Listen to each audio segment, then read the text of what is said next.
Spice up your life.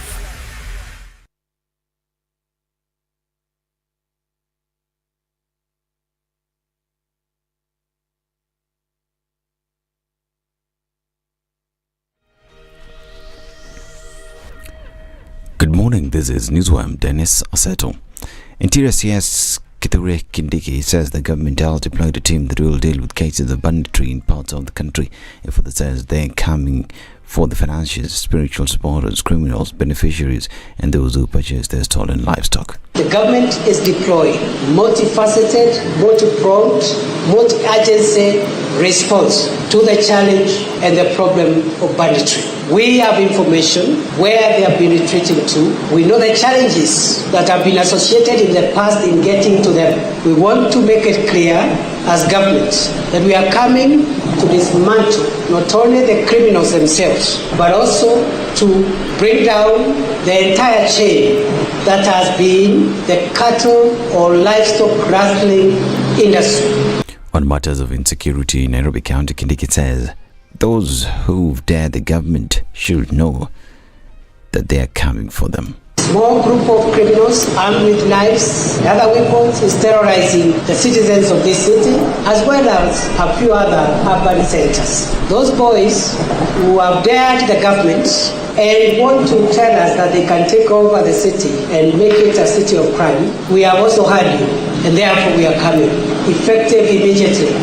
He adds that they won't announce the measures, but one of them has necessitated the change of command of the Nairobi City Police Department. As I have said, with regard to counter-terrorism, we have started taking measures already, which we cannot announce, on the response to bandits and banditry. And we have taken measures to deal with the emerging crime trend in Nairobi. In this regard, the leadership and the command of the police has changed the command of the Nairobi City Police deployment, effective immediately.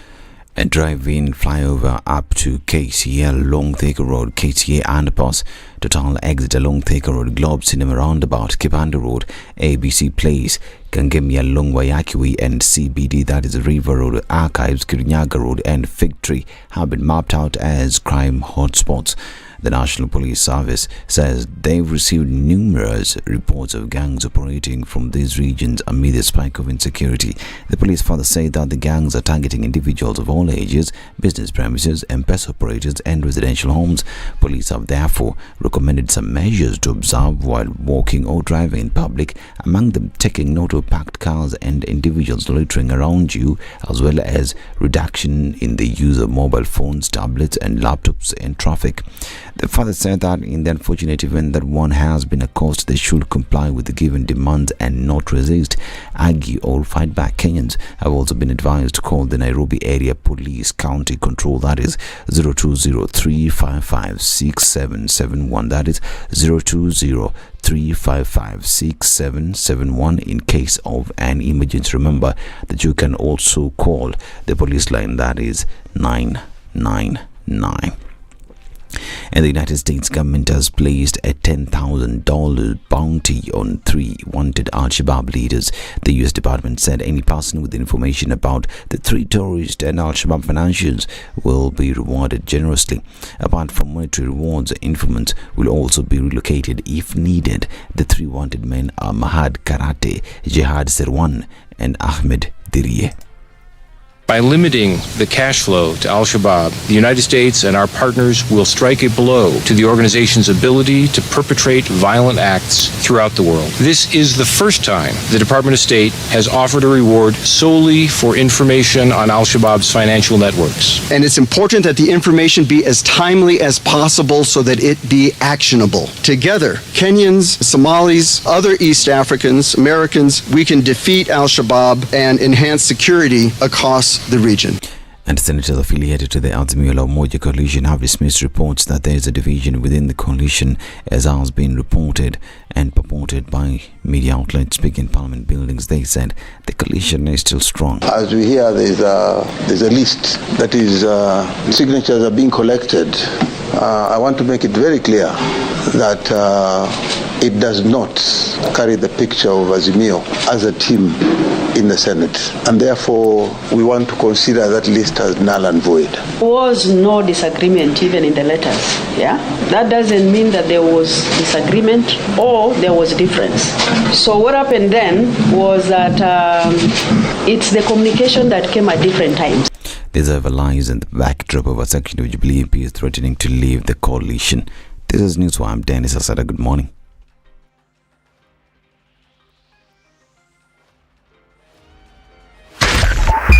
SpiceFM, Nyeri. The following takes place from 6 a.m. to 10 a.m. every weekday on SpiceFM. Congratulations. You've seen the hand of the Lord. Thank you very much. I've earned another title today this morning at Spice FM. Mama Justice, I don't mind it. Joel in Kericho. Salama sana Heri, habari ya asubuhi. Salama bwana, mambo namna gani? Salama kabisa bro. Mambo ya Inamoi kuliendaje? Mambo ya Inamoi, vile nilikwambia ndugu yangu, alienda asubuhi na ile gari ya kwanza. I must have missed it. So did I.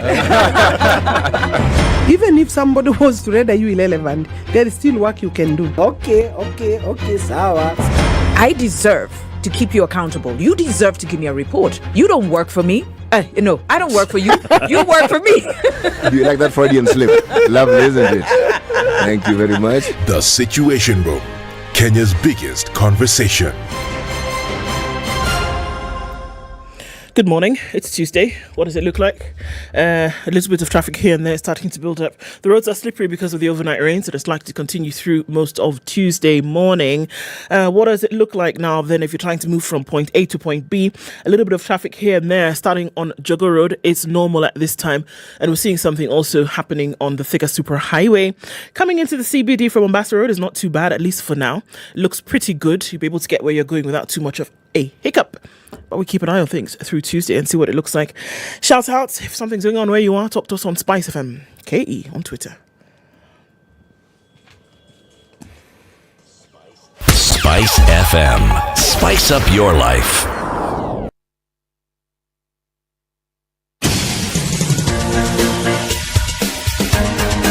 This is The Situation Room, the home of hard-hitting political commentary and penetrating insights about the state of the nation. This is a talk radio experience like no other. The Situation Room, a place for hard truths, debates, and elevated conversations. The Situation Room, witty, political, engaging, deep, controversial. In the room, we have C.T. Muga, researcher, academic, seasoned political observer, a fountain of wisdom in these politically uncertain times. Ndu Oko, Nigerian by birth, Kenyan by choice, communications expert, Pan-Africanist, a truth seeker and believer in people power, and Eric Latif, agent provocateur, the man in the chair, seasoned journalist, news hound, a man who believes in punching up, not down.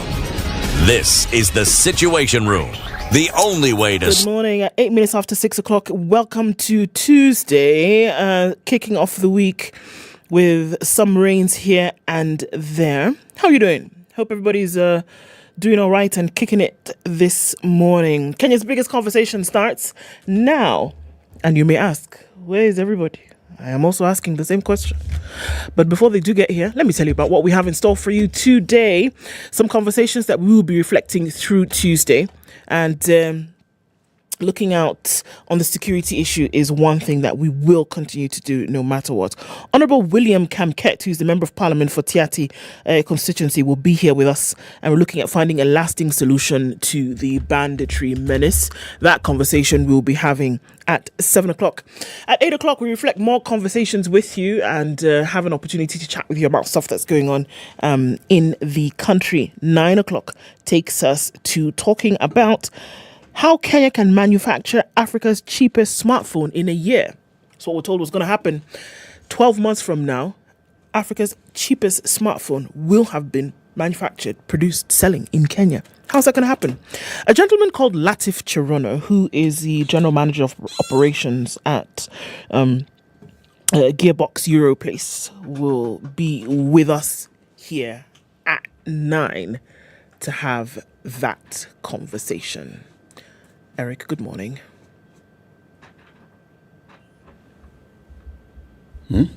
Eric, good morning. Okay, continue grunting. Are you? Somebody might answer you. How are you?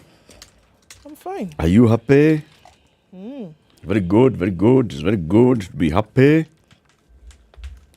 Very good to see you today. How are you? I'm fine. How are you? I'm fine. Wonderful. Yes. Since Ruto took over office, bei ya mafuta imekuwa kishuka.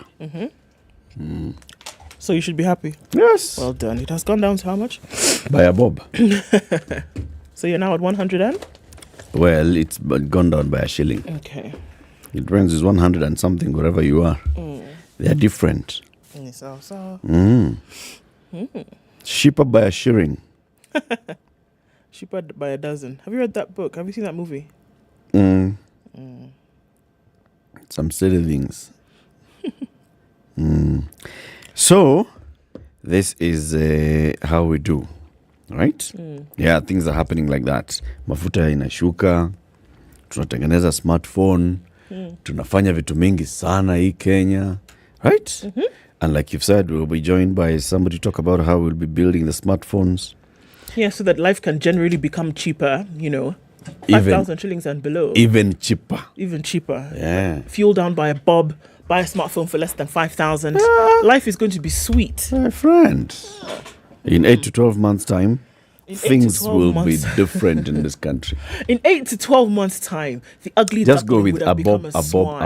a bob. In 12 months' time, down by 12 bob. The caterpillar would have become a butterfly. Life is going to be sweet, I'm telling you. Can you wait? Yeah. Yeah. Don't have a choice. But to wait. So tell us about COVID. Then we'll say hi to CT. Okay, let's look at global numbers of COVID. 640,601,913 is what we are looking at now. According to the Ministry of Health and the numbers that we're looking at from yesterday, if I can just pull up those numbers, chap. We're still looking at a positivity rate in Kenya of over 10% from the last 24 hours. 16 new virus cases have been reported, and that is from a sample size of less than 100. Actually, it was a slow day yesterday, and we'll be able to look at the new numbers that come in from the ministry. All right. We're looking at boosting pharmaceutical capacity, manufacturing capacity. The new CS, Susan Nakumicha, has called on the African Centers of Disease Control to think about that seriously. This has come in the light of what has happened with COVID over the last 2 years and other diseases that we're hoping to be able to curb over time. So there's calls round about, and we're still looking at China in the throes of saying, you know what? Yes, there are rising cases. Regardless of pressure, we are going to continue with our zero COVID policy. Now, Afya House rules out reintroduction of COVID cases, says that the reintroducing of restrictions imposed at the onset of the pandemic to curb the virus is not something that they're looking at. Patrick Amoth, who by the way is still acting director of health, said the number of persons being tested is low and not representative of the general population. He says, we are not thinking of reinstating earlier measures that we had phased out. We believe the numbers are not representative of the actual situation and do not warrant reintroduction of such measures. So if you're worried about that, don't be, because he said it's not going to happen. He added that the numbers tested comprise majorly of those looking for COVID-free certification for travel purposes and not the general public. So when these numbers that we are looking at, it's not necessarily because people have presented themselves to hospital, but people are looking for the certification in order for them to do 1, 2, 3. And when they found this out, they found that in some cases there has been COVID, and rather fortunately, most of them have been asymptomatic. All right. So we're looking at upwards of 15.1%. Now we're looking at those numbers slowly coming down. We'll keep an eye on things. That's what COVID looks like for now today. All right, that's a good thing. Let's do this. Let's take this break, shall we? And then once we take the break, we shall take a look at the weather. Once we take a look at the weather, we shall then come back and do what? And acknowledge everybody who's online. So what we want you to do in the meantime is let us know where you're tuned in from this Tuesday morning. It's 6:15.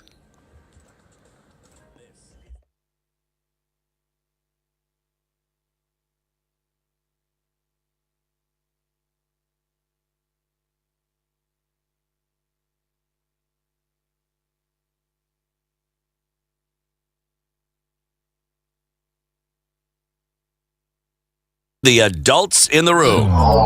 He's promiscuous or he's polygamous. We need to get over ourselves. So I should always know the man that marries me, I know there'll be other women. Yes. The relationship you have with yourself is the foundation of the relationships you will have with other people.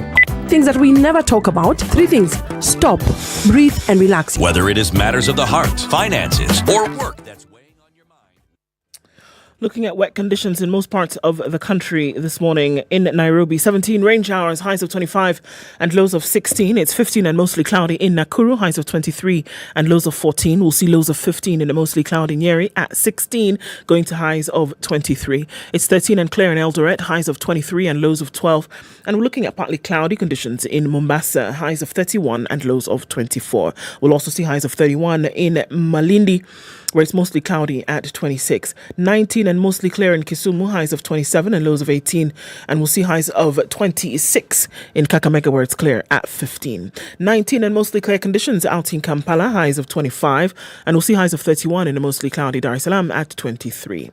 Mostly cloudy at 12 in Johannesburg, highs of 22. And we'll see highs of 32 in a clear Lagos for now at 25. 31 will be the high in Kinshasa, where it's clear at 23. And that will be today's low. Looking out into Beijing, it's sunny at 13 Tuesday afternoon. 17 will be the high and lows of -1. It's 9 degrees and partly cloudy in Paris. Highs of 13 and lows of 9. And we'll see highs of 13 in London, where it's mostly cloudy at 11. New York, Monday night is clear at 4 degrees. We'll see highs of 7 and lows of 2.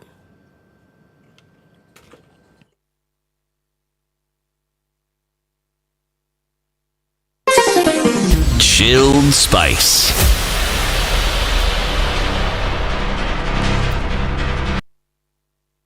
Mature, intelligent talk every morning. Spice up yourself.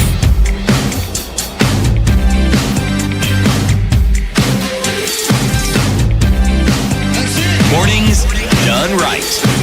94.4 Spice FM, Nairobi. Let's get into that. But before we do that thing, CT, how are you? I am actually very well. Hey. Yes. Okay. It's good to see you. Thank you. Looking very at much. you through this camera. Isn't it just a beautiful thing? Oh, yes. You or the camera? No, it's the camera. Me looking through the camera is a beautiful thing. You looking through the camera. Yeah, the Okay, y'all Samsung are Galaxy beautiful, Z Mr. Flip Joy. 4.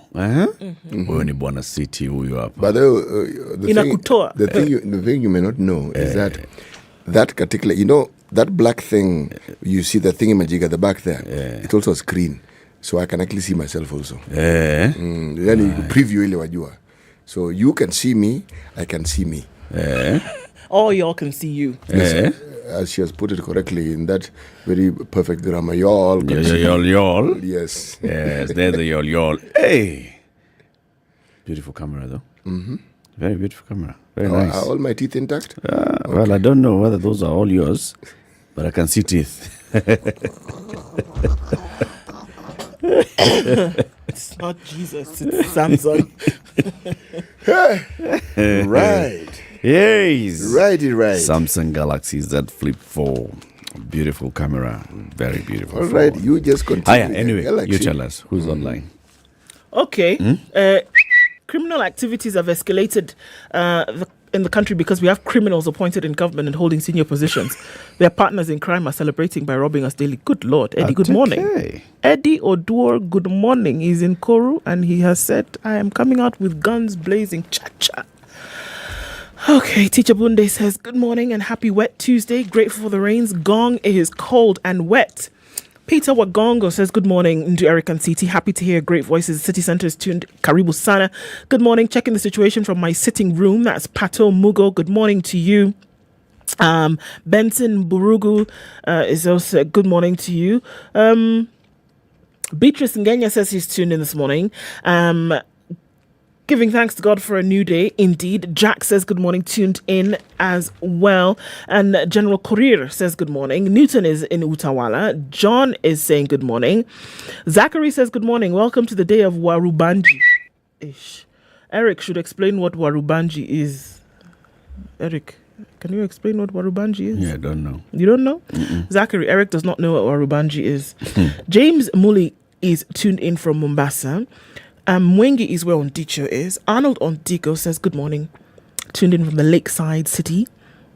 And Alhaji is tuning and streaming from Mombasa, Kisauni specifically.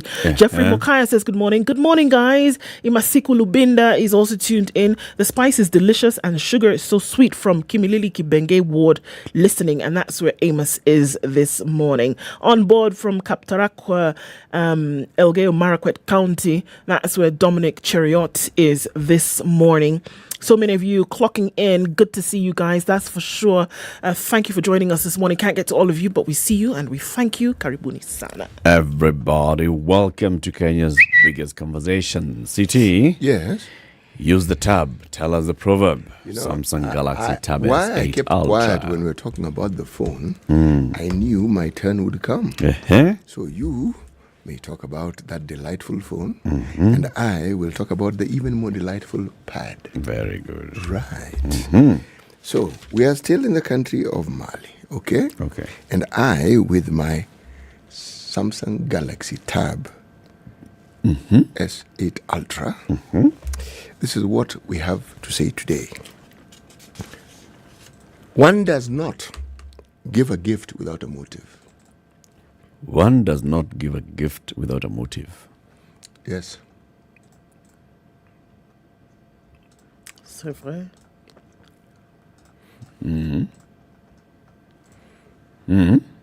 Gift come with motive. There's motive. Motive go with the gift. It's not necessarily a bad thing either. I think every time we hear motive, we think that it has a negative connotation. That is the only thing that features in the mind. It's true, but not necessarily. Motive is from the word motivation, motivate. And who says motivation has to be negative? No, it's actually, even if someone simply derives pleasure, it's motive. Absolutely. They have a motive. And motive, most times we, associate it with the court of law and ill. Yes, but manipulative. Right. That is the word that comes to mind. Ulterior. See? Eric's time wasn't wasted in the English class. So it's not necessarily a bad thing? No. Even if it's ulterior, it's not necessarily bad. Not necessarily.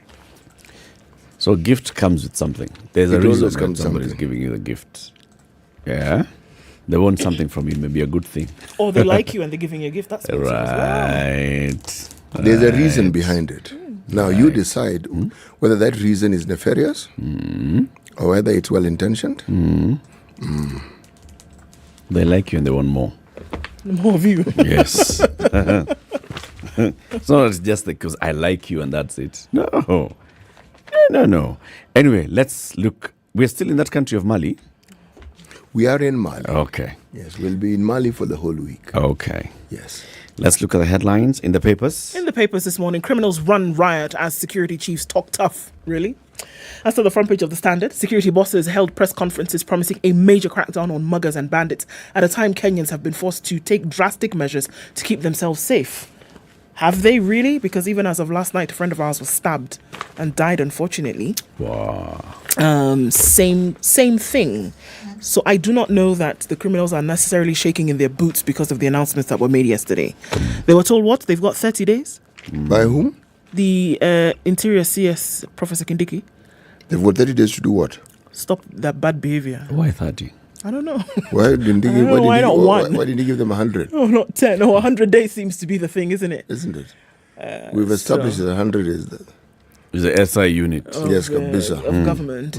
Look, I don't know, but I don't know necessarily that criminals are now thinking, oh my God, they've made this announcement behind the podium and in front of the microphone. We must stop now. I don't know if that has necessarily been the thing, and I don't know why they're waiting so long to say, look, in 30 days, it's like saying a criminal, if you have not stopped your criminal activities, we will come for you.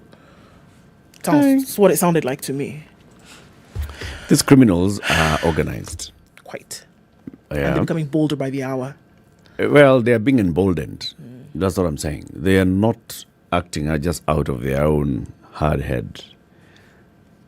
It's very, very, very, very clear that, first of all these criminal activities we're talking about involve the same mode of attack.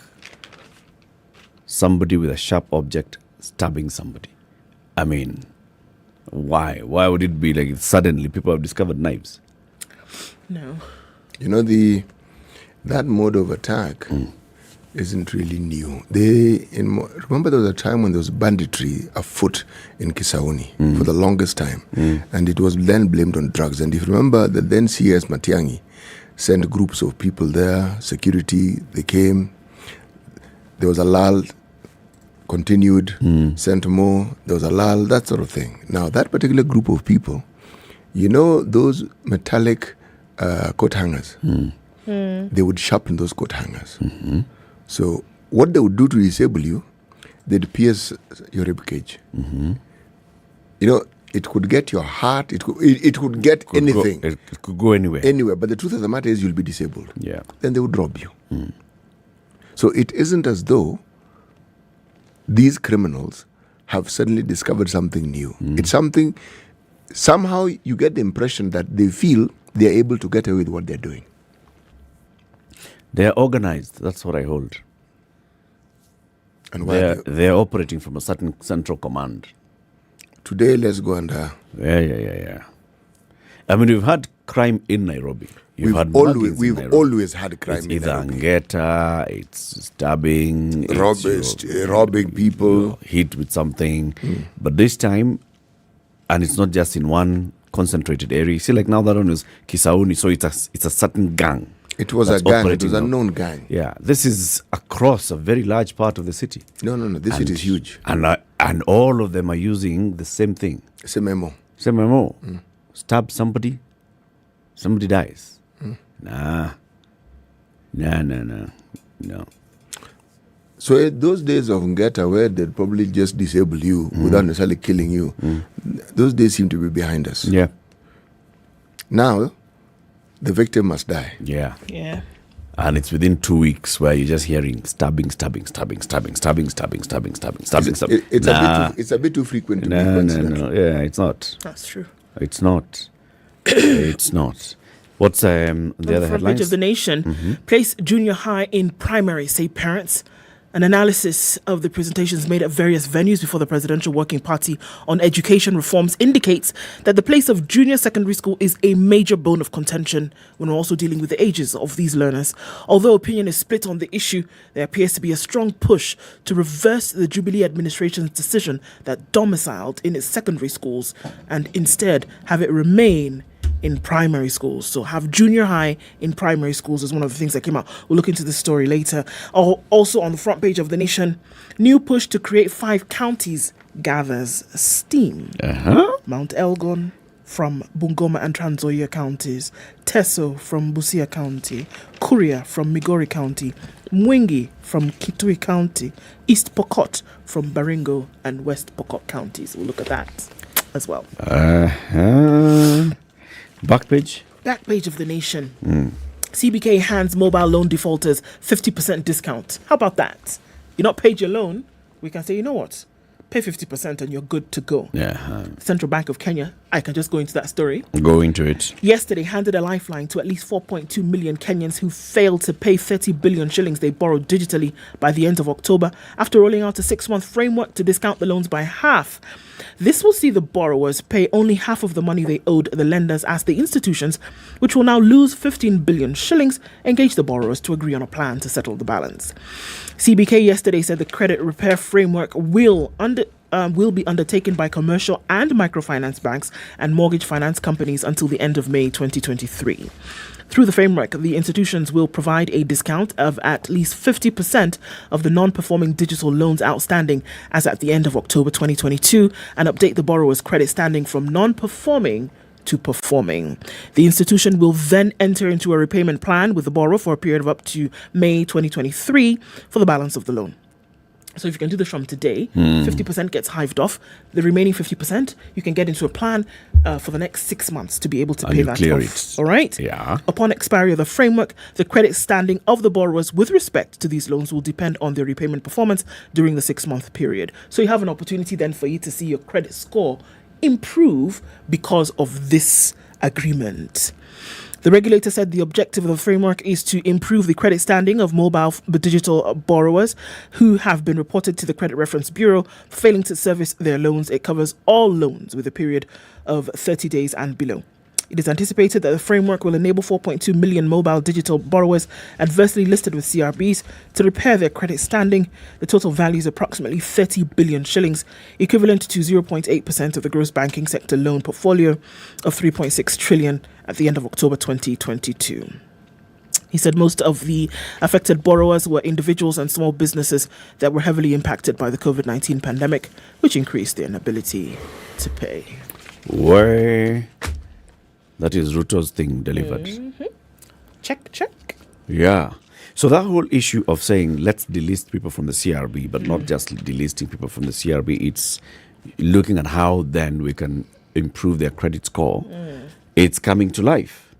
With the CBK now instructing banks, do this. You have something in your books called non-performing loans. Write them off. Write 50% off. Just write it off. No question, no. Call it bad debt, move on. Yes, absorb the loan, the loss. It's already a loss in your books anyway. You're calling it an NPL. So let's move on, okay? 50%. And then they're told, now reach out to those people who owe you, which the standard says is close to 4.2 million people who've been listed on CRB, and work out modalities of them paying 50% of the outstanding loan in the next 6 months. Now, I think the questions that will emerge out of this are, number one, are we talking about the outstanding balance of the loan, or are we talking about outstanding balance plus interest plus penalties? What are we doing 50% of? I'm sure in the coming days they will make it clearer. Because then if it's plus interest plus penalties, then my goodness. Some people have been in that state for over 2 years. You can imagine by the time now it goes into the books as a non-performing loan, at what point was it? So are we talking about the outstanding loan balance that was there, of how much you had borrowed, how much you had paid, then let's move on? Or are we talking about something different? Then also, is 6 months sufficient? If this person was unable to raise money to pay anything towards the loan, is 6 months' time too short a time? For them to be able to get into For them to actually be able to get into this program. Because you're saying by March. So the bank should have reached out to me, the bank should call me, bank should come, sign off, and by March I should have cleared paying. May. By May.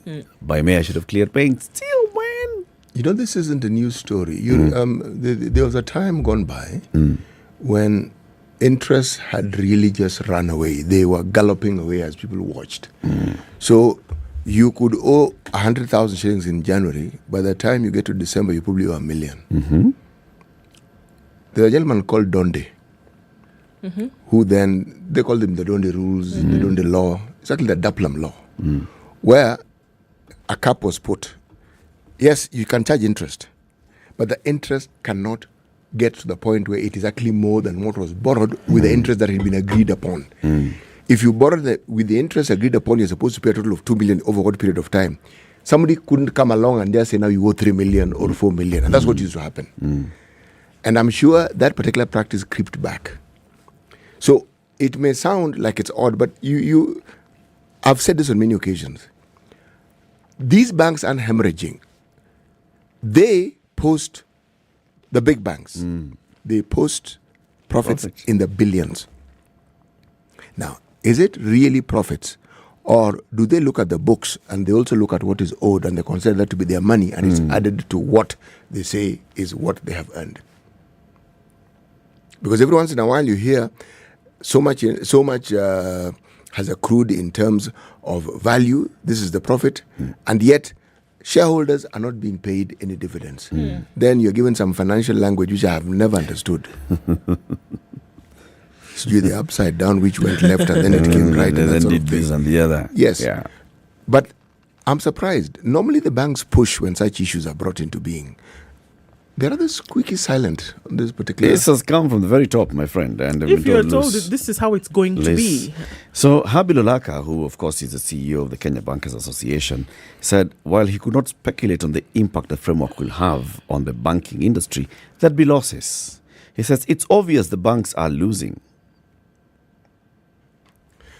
You know, if you consider the debts that have accrued over the terrible COVID period, non-performing loans and what have you, to be fair, the banks have tried to communicate with their customers. And there are cases where they've actually written off certain amounts and said, look, because of this COVID, we have this offer. Just pay 50% of what it is that you owe, give us a plan, and we move on. It's not that they simply sat back and didn't do anything. They did. But when I listen to these directives, the impression I get is that this is just an opening for even further conversation, because as it is stated, there's a lot that is not clear. And there'll be need for further clarity. Let's take a break. When I look at my Samsung Galaxy Watch 5 Pro, it says it's 25 minutes to 7. What do the other things say? Do they give a different time? By the way, yours is superior. The other things. It isn't. I mean, it tells the time. So does my Tab S8 Ultra. Okay, there's a column there which tells you time. Gives you time. So you know time. Time for a break. Let's look at traffic.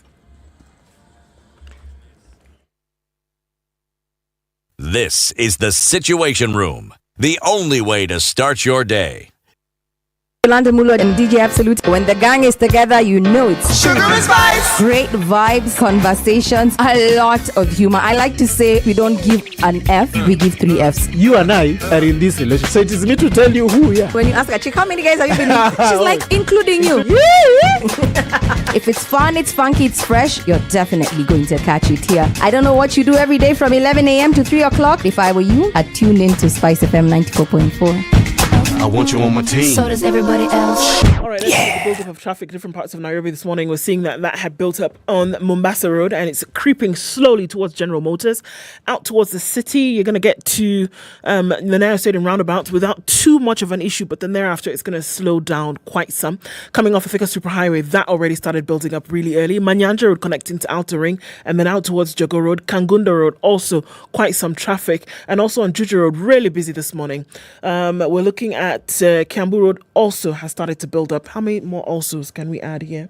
The Thika Superhighway then leads towards the junction at Muthaiga Square, coming in then from Limuru Road out towards Parklands. That's traffic that has started to build up. It looks like it's going to be a busy Tuesday, folks. Please be careful as much as you can, because the roads are slippery and it slows everybody down quite some. Keep an eye on things. Let's know what's going on where you are. SpiceFM KE on Twitter.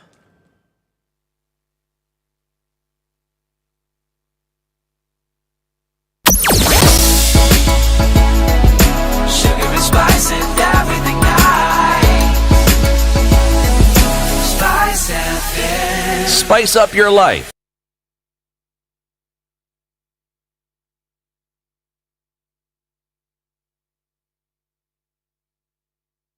Mature, intelligent talk every morning. Spice up yourself. All right. 6 to 7, the conversation. Did you tell us what's on the Business Daily and the Star City? You didn't. I didn't. This Business Daily is yesterday's. Today's wasn't available. And the Star? Star was available. Today's? Yesterday's Star wasn't available. Today it is available.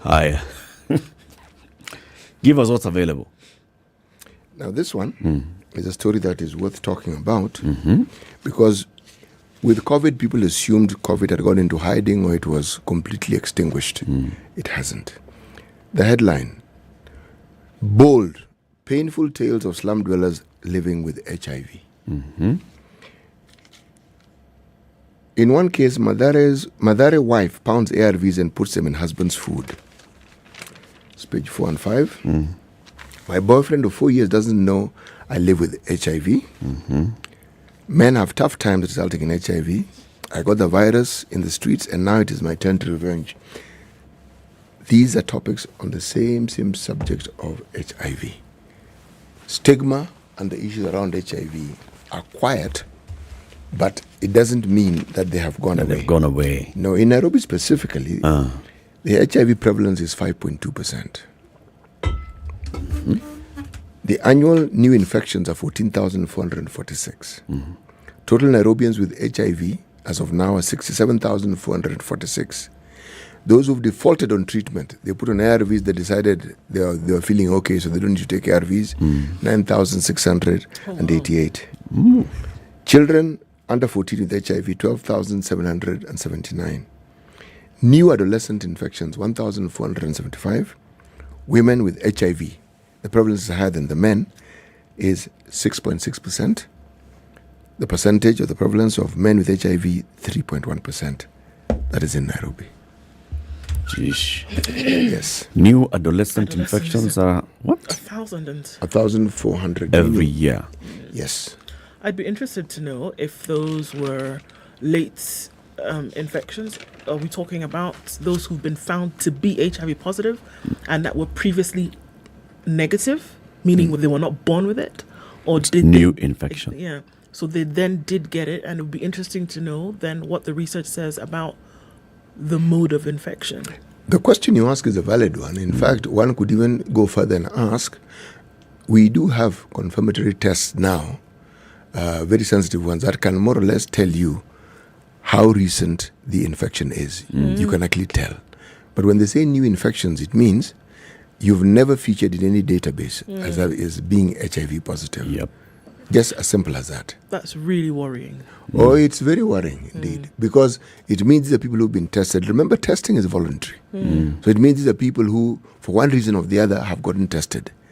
But it isn't as though there was an all-out effort to test as many people as possible. Yeah. So that's the prevalence as we know it. So it's representative and it's still alarming. It is. Hey. Now, stigma seems to be at the heart of this, where people hide. A story is told, I'm quoting a lady who says that she keeps her ARVs in her neighbor's house. She's HIV positive, they have a child with the husband, and the husband doesn't know. Sorry, what? She's HIV positive, she keeps her ARVs with the neighbors, the husband doesn't know she's HIV positive, but they have a child, HIV negative. Is her husband aware of his status? None of them know this. The quotation, I asked him to accompany me to a health facility to get tested, but he declined. I assumed he declined because he already knows he's HIV positive. Good grief. This, isn't a new narrative. No. It's like what one heard in the early days of HIV going forward, it's coming back to visit us again, and the same stories. So the gains that were made, this is the question I'm asking, how long lasting were they? And this issue of HIV. It's true. And then, maybe people are then still wallowing in this belief that whole time when we had the issue of discordant couples and, what is the likelihood of MTCT, mother-to-child transmission and things like this. And it seems like those were conversations of a day gone by, but now they seem to be rearing their heads once again. That have couples, one is HIV positive, the other is not aware of the status of, to get to the point whereby you have your medication in another house so that your own spouse does not know. This is a story. This story is nestled in Mathare, the slums. And the unfortunate thing is that the poverty levels in places like Mathare is extremely high. Now, ARVs, by their very nature, are very powerful. Okay? And one needs a stable diet. Now, if just finding food on a daily basis is a task and you're HIV positive, can you imagine how dire the life and the position of someone who's HIV positive is likely to be? Because it does the thing for you. It does the thing on you, taking all that cocktail of medication on a daily basis. It does have some effect on the body. Wow. Okay. Crazy. So let me tell you what's happening in Nakuru. In Nakuru, Governor Susan Keheka has nominated some people to be PSs, that's chief officers in various departments, okay? Took the names to the county assembly for vetting, okay? One voter called Stephen Odwor goes to court, the Labour, Employment and Labour Relations Court. And on the 11th of November, the court issues orders stopping the county assembly from going ahead with the vetting exercise until his case is heard and determined. Let's go to the county assembly. The county assembly clerk and speaker receive the list of nominees from Susan Keheka.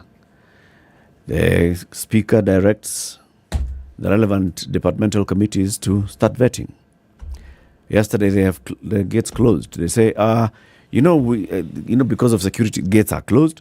Vetting is going on inside here. Okay, we have not received any court order stopping the vetting from happening. So, County Assembly is continuing with the vetting of chief officers, despite a court order, which they say tunasikia tuko media. We are not aware. Sisi hatujapata court order. Court order gani? Earlier in the month, the same thing had happened when Susan Keheka had nominated CECs. Took a list to the County Assembly. Someone went to court trying to stop it. The County Assembly just went ahead and vetted these people. Bahati MCA Grace Modi says a few people with selfish interests have gone to court to challenge the formation of the new government. There will never be perfect individuals or a list of nominees that would satisfy everyone in the county. So they are making the decision, you know what, we need a government that runs. We are going on. Kujeni na court order, it'll be time barred. So has the court order been issued or has it not been issued? The court order has not been served on the Speaker of the County Assembly of Nakuru. So yes. Please. In the event that the court order arrives after the vetting process has been completed, what would be the next course of action? I beg you. You'll be informed that the court order was late. The case will proceed. Like we finished. Yeah. Now the court can then decide, okay, those guys were vetted unprocedurally or something, they were nominated unprocedurally, something. Let me ask you something. They could issue an order now saying, revoke that thing. I have another question. When the order has been given, it must then be served. It must be served on the assembly. If it isn't served, it must be served on the assembly. Yes. If it is not served, then it is void. Yeah, it is in terms of the process. But it's assumed they don't know. Exactly. So they continue as if that's what I'm saying. So, and the process, because what is vested constitutionally, we are carrying on with the process. We have vetted, we have finished. These individuals will be confirmed. The County Assembly is doing its job. Exactly. So they continue. So then, legally or constitutionally, can the court then come back later and say, look, we had issued an order, but you did not serve it. And we have finished. And here are the individuals who've been vetted and they've gone through. Now they're going to be confirmed. I'm curious as to what would happen in that case if the serving of the order actually didn't take place. Do you see? No, I'm not seeing what you're saying. The serving of the order has not taken place. Vetting is going on. Vetting is going on. We finished. They'll finish the vetting. They'll present a report to the county governor. County governor will swear them. So what happens to the order? Is it voided? Who knows? Okay. We wait and see then. Unless now they issue another order to the governor not to swear them in. Okay? Yeah. You see, the same thing has happened in Nairobi, where a court order has been issued to the County Assembly of Nairobi not to begin vetting of Johnson Sakaja's CEC nominees. They were supposed to be vetted this week, but that can't happen because court order. Very many counties have not constituted their cabinets. Court order this, court order the other, court order this and the other. And in some cases, just governors not sure of what they want to do. In the case of Mombasa, the governor of Mombasa decided to go the long route, which is public participation, what she calls it. So he appoints a task force to identify suitable CECs and bring the list to him, and then he will nominate and take to the county assembly for vetting, and then so Abdul Samad is going through the long route, long route of I want people to feel that that they've participated. If one is going the long route, surely the other people who held those positions before have not vacated the positions, have they? So it's not as though the functions of the county isn't going on. Or have they asked them to vacate so that there is a vacuum? The previous CECs, for example, are not still working? Yeah, but they're still CECs, are they not? Unless their contract has come to an end. In the case of CECs, they have specific contracts. Yes. Those contracts are likely to have come to an end. Have lapsed, Yep. Likely to have lapsed. So like in the case of Nairobi, Sakaja and his deputy are running a two-man show. They have no cabinet. Nothing. Nobody to do the thing. Yeah. So, interested parties and stakeholders have decided that this junior high that you're talking about, you want to place it in high school, and we're saying that a lot of our students then will have to be boarders. We don't want. Now, the way to be able to sort out that issue is to do what? Place junior high in primary, and then we eliminate this issue. We eliminate the issue of sending 12-year-olds to boarding school, which we're essentially not comfortable with. Put junior high in primary. At a glance, submissions signal a strong push to reverse the Jubilee administration's policy of sending young learners to secondary school. Momentum by the previous administration to prepare secondary schools to receive the Pioneer CBC class has been slowed down. The president will receive a preliminary report at the end of the month, then direct how learners will transit to JSS in January. The initial report will be in the same week that the learners in the Pioneer CBC class will undertake the inaugural examination. That is the current class 6s. All right. So it looks like things are moving along interestingly, but stakeholders are saying absolutely not. Do not take our young learners to high school, not at this age, because high school then connotes boarding. And we are not boarding, literally. So, it is also not lost on observers that the momentum by the previous administration to prepare secondary schools to receive the Pioneer CBC has been slowed down. Particularly, the project to build extra classrooms has slowed down, apart from completion of those contracted under the previous regime. President William Ruto will receive a report from the reforms team at the end of the month, after which he is expected to announce to the country how learners will transition to JSS come January next year. Under the CBC framework, JSS comprises grade 7, 8 and 9, after which learners proceed to senior secondary school grade 10, 11 and 12. Domiciling JSS in primary schools will pose a challenge for the government because primary school teachers are not trained to teach secondary school content. So now if you're saying that we want to avoid sending younger children to secondary school, keep them in primary school, the problem is that you're already dealing with a lower level of secondary school and you have primary school teachers in primary. They are not trained to teach secondary school. Do you see the problem? That is what they're saying the problem is. Moving on to the next problem. It would also go against the original thinking behind creating 2 secondary school segments. Because if you're going to have 2 secondary school segments in what the American system knows as middle school and high school, then why would you take that segment and place it back in primary school? Goes against the original idea. Friday last week, Deputy President Rigathi Gachagua said the government would adopt the report with Kenyans' views without altering a comma or a full stop. So the way you people have said you want it, even Although the team has 6 months to write the final report, it is expected to give progress reports at the end of November and January. The president will receive the initial recommendations in the same week that 1,287,597 learners in the Pioneer CBC class will undertake the inaugural Kenya Primary School Education Assessment. Again, the current grade 6s. Unlike their 244,188 counterparts in Standard 8 who will be sitting the Kenya Certificate of Primary Education examinations. They will be in secondary school come January. The grade 6 learners do not know whether they will remain in their current schools or move to secondary school. So we've got 3 big exams coming up. The grade 6s, the current class 8s, and the current form 4s. Those exams will happen between end of November and January 2023. The people who are in limbo right now are these grade 6s who are doing this assessment at the beginning of December. Will they remain in their school? So now parents are asking, so now what do we do? Do we start looking There's for no other limbo. schools? People are creating limbo. The communication is clear. Children have even been told to select schools that they want to go to. People should stop creating limbos. Just say that we are objecting to what has been said, but don't say we have not been told.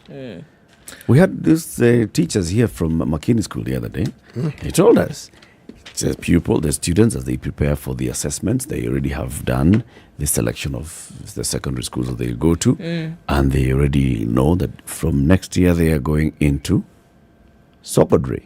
It'll be interesting to see what this report says at the end of the month as to whether stakeholders are saying no. The preliminary report, I'm telling you, it will have nothing. Rigathi Gachagua said that full stop and comma will not change. It will have nothing. Preliminary.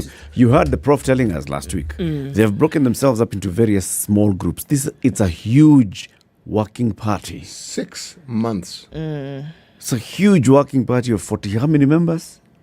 Now they'll come back, sit, prepare a preliminary report that can then affect what's going to happen in January. It won't. No. It won't. It doesn't work that way because even when they collect, just the data analysis alone is going to take time. Yes. The earliest you'll get a report that is worth looking, even a draft, will be next year. Yep. And not just next year, next year towards the end of next year. Towards the end. Yes. So if you have a grade 6, please prepare for I think most, school. look, to be honest, I think most parents are not going to sit and say, okay, is there going to be a report? No. People have already started to apply to schools. People have already started to select schools because they realize, they know, even from now we know, there is no way that at the end of December they're going to say, oh, actually, you know what, we are not moving junior secondary to... No, they'll stay in the same school. No, they're not going to do that. I think that's clear from where we are. It's a big one. So... you saw the video of the young boy from, was it Tharaka-Nithi, who was presenting before the working party in Tharaka-Nithi. And he was reading from somewhere and he was saying, for example, we are wondering, so what's going to happen? For instance, culturally for us in Tharaka-Nithi, young boys undergo circumcision when they are going to high school. So are you saying that now we shall go through this process at age 10? It's When not we are going to high cultural. school. No, it's practice. I mean, cultural didn't have secondary and primary. It's just practice that, at a certain age set, then boys graduate. So it's okay. You'll just do it when you're in high school. Or you can do it at 10. I mean. Exactly. You shift the thing. Yeah. Yeah. When people used to go to high school after getting to Standard 7, CTE, see, you did Standard 7 and then you went to high school. Yeah. There was no biggie. There was the issue then, those communities that you to circumcise before you go to secondary school, Yeah. would circumcise at Standard 7 and then you go to secondary school. And then we moved 8 for 4 to Standard 8. So now we are saying, People just move it and start doing it when you're 10.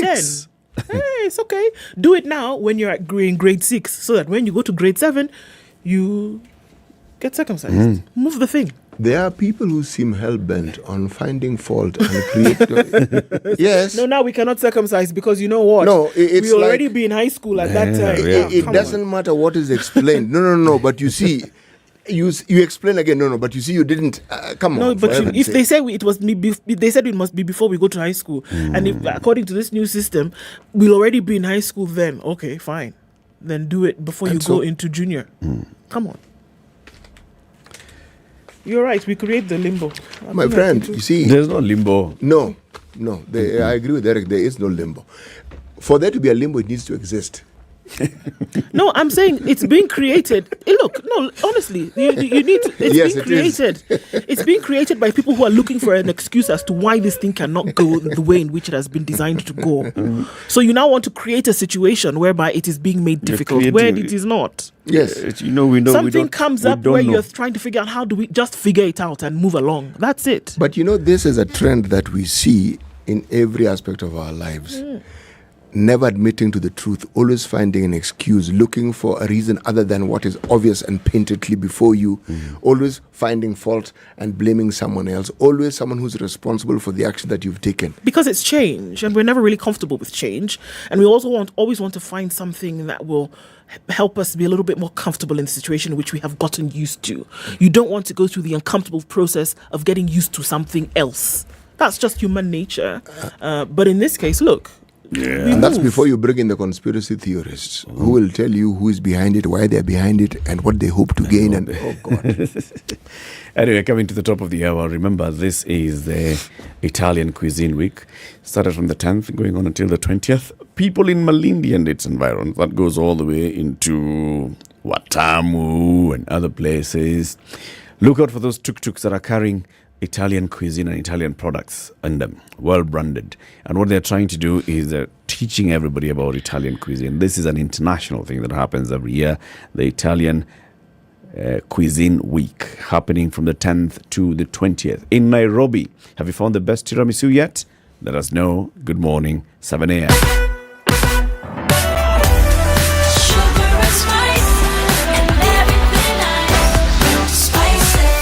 Spice up your life.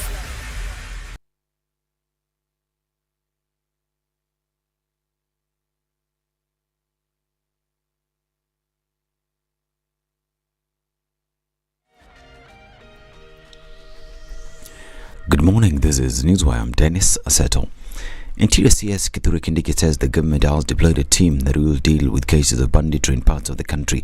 He further says they are coming for the financial, spiritual supporters, criminals, beneficiaries and those who purchase the stolen livestock. The government is deploying multifaceted, multi-pronged, multi-agency response to the challenge and the problem of banditry. We have information where they have been retreating to. We know the challenges that have been associated in the past in getting to them. We want to make it clear as government that we are coming to dismantle not only the criminals themselves, but also to bring down the entire chain that has been the cattle or livestock rustling industry.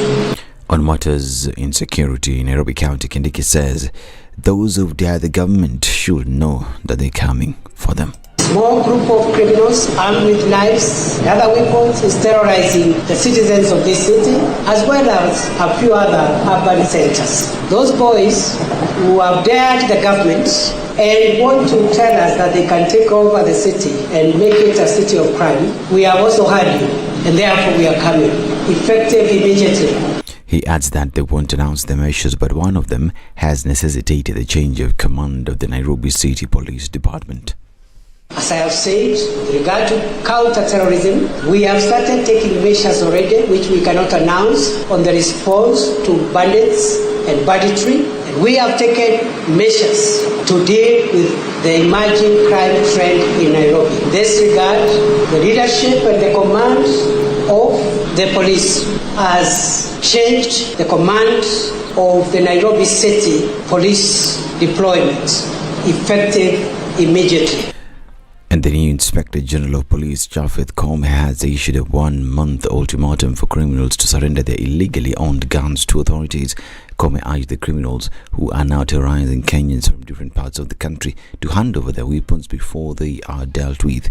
The police boss, who spoke after having a long meeting with Nairobi County Governor Johnson Sakaja, said they have devised a robust mechanism on how to thwart the spike of crime in the city. Tumekubaliana hawa vijana tumewapatia mwezi moja. Tumekubali tuwapatia mwezi moja. Hiyo bunduki uko nayo ambaye is illegal, you are unlawfully holding that fire. Uko na hiyo bunduki kusumbua wananchi wetu watukufu. Hiyo bunduki rudisha kwetu. We are telling our young people or those who might be involved in the recent spate of crime, please, for your own good, desist from it.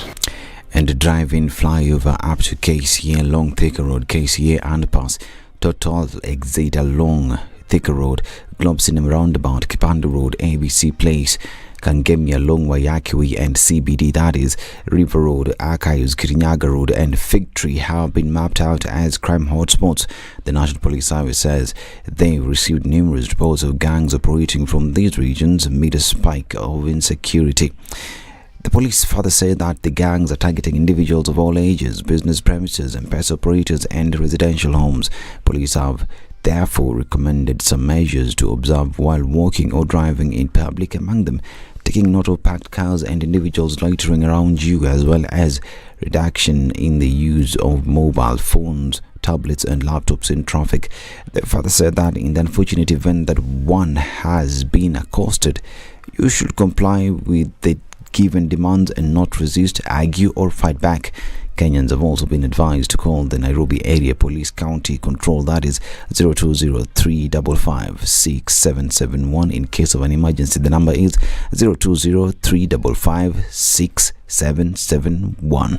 Those are the numbers to call, and also 999. Now, the United States government has placed $10 million bounty on 3 wanted Al-Shabaab leaders.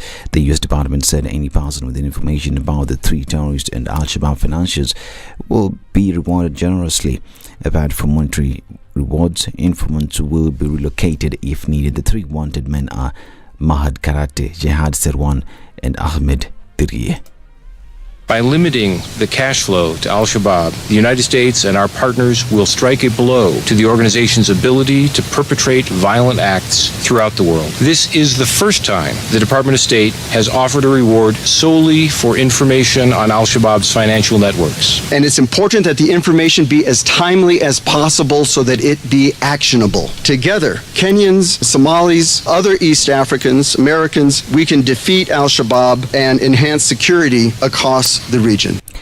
This is Newswire. I'm Dennis Aseta. Good morning.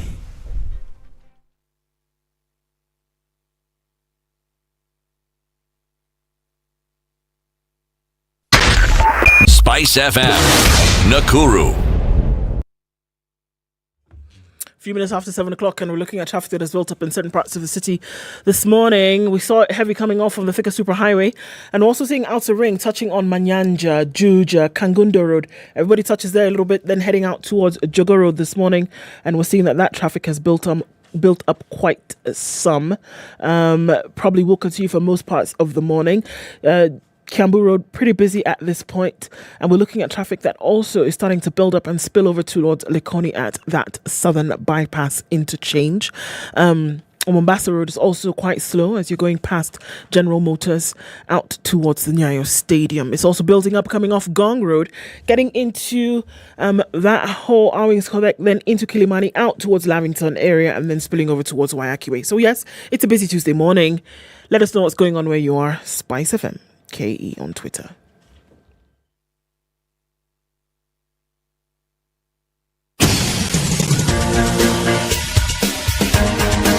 This is the Situation Room, the home of hard-hitting political commentary and penetrating insights about the state of the nation. This is a talk radio experience like no other. The Situation Room, a place for hard truths, debates, and elevated conversations. The Situation Room, witty, political, engaging, deep, controversial. In the room, we have C.T. Muga, researcher, academic, seasoned political observer, a fountain of wisdom in these politically uncertain times. Ndu Oko, Nigerian by birth, Kenyan by choice, communications expert, Pan-Africanist, a truth seeker and believer in people power, and Eric Latif, agent provocateur, the man in the chair, seasoned journalist, news hound, a man who believes in punching up, not down.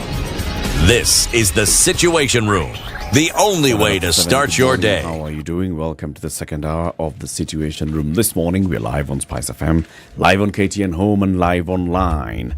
It's the 15th day of November 2020. What? 22. We have a guest in the studio. We want to talk about looking for lasting solution to the banditry menace in the country, and plus other conversations. We have an MP with us in the studio. Before we welcome him and introduce him, let's hear the day's Proverb City from your Samsung Galaxy S8 Tab Ultra. Yes, yes, with this ultra clear screen. We are still in the country of Mali. One does not give a gift without a motive. One does not give a gift without a motive. Yes.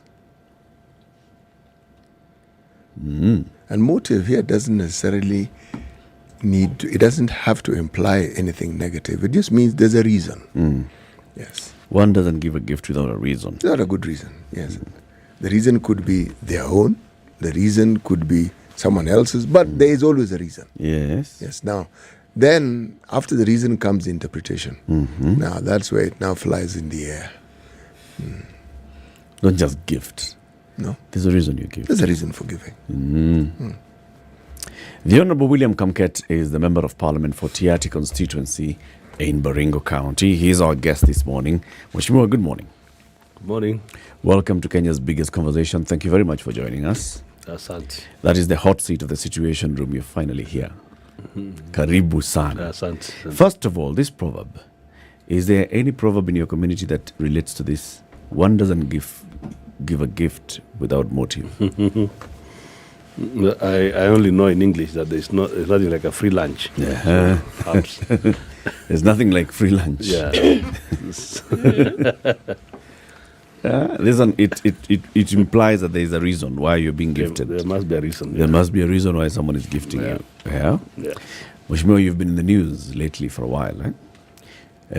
On Sunday, the president was in your region and he was attending a church service and you were in attendance. And among the people who spoke was the MP for Tiaty constituency. When he stood up, he was talking about the issue of insecurity that's been there in that region for a long time. We talked about it on this show for many, many months. The insecurity in Baringo, West Pokot, Elgeyo Marakwet, crossing over into Samburu, going into Laikipia, and this has been there for long, crossing into Turkana as well. Banditry, cattle rustling, criminal activities where people have died. Schools have been closed. On Sunday, you spoke about the ongoing security operation, and you were talking about where the security personnel should be placed. If I understood you correctly, Mheshimiwa, you're saying that the police should be removed from the highways and be taken uko ndani ndani. And the deputy president told you they will move when they need to move. What did you mean? What were you saying that they should be moved? Very well. First of all, I want to report that in Kerio Valley, as we speak, the situation is okay. We have no active conflict in Kerio Valley now. When I talk about Kerio Valley, I mean the border between Tiaty and Elgeyo Marakwet. People are living very well. The border between Sigor and Elgeyo Marakwet County, there is no conflict as we speak now. So we're talking about things that happened way back. Yeah. But there have been issues on this other side between Tiaty and Samburu and Turkana, especially towards Turkana East and some sections of Pokot Central sub-county.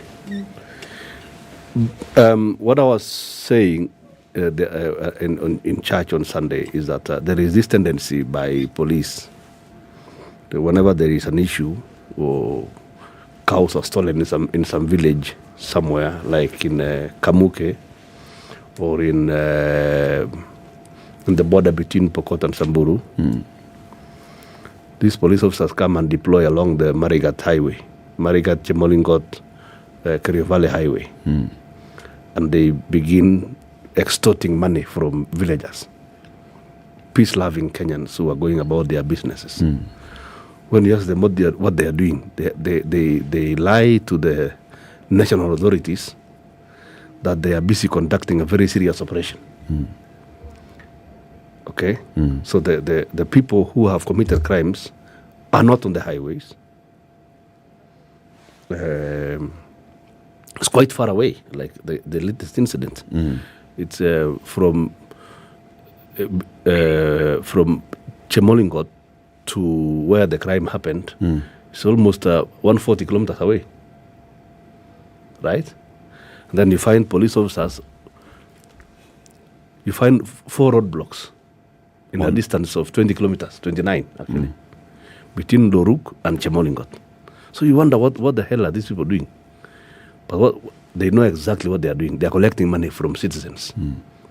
So that's what I was trying to tell the president. And I think the deputy president did not hear me properly.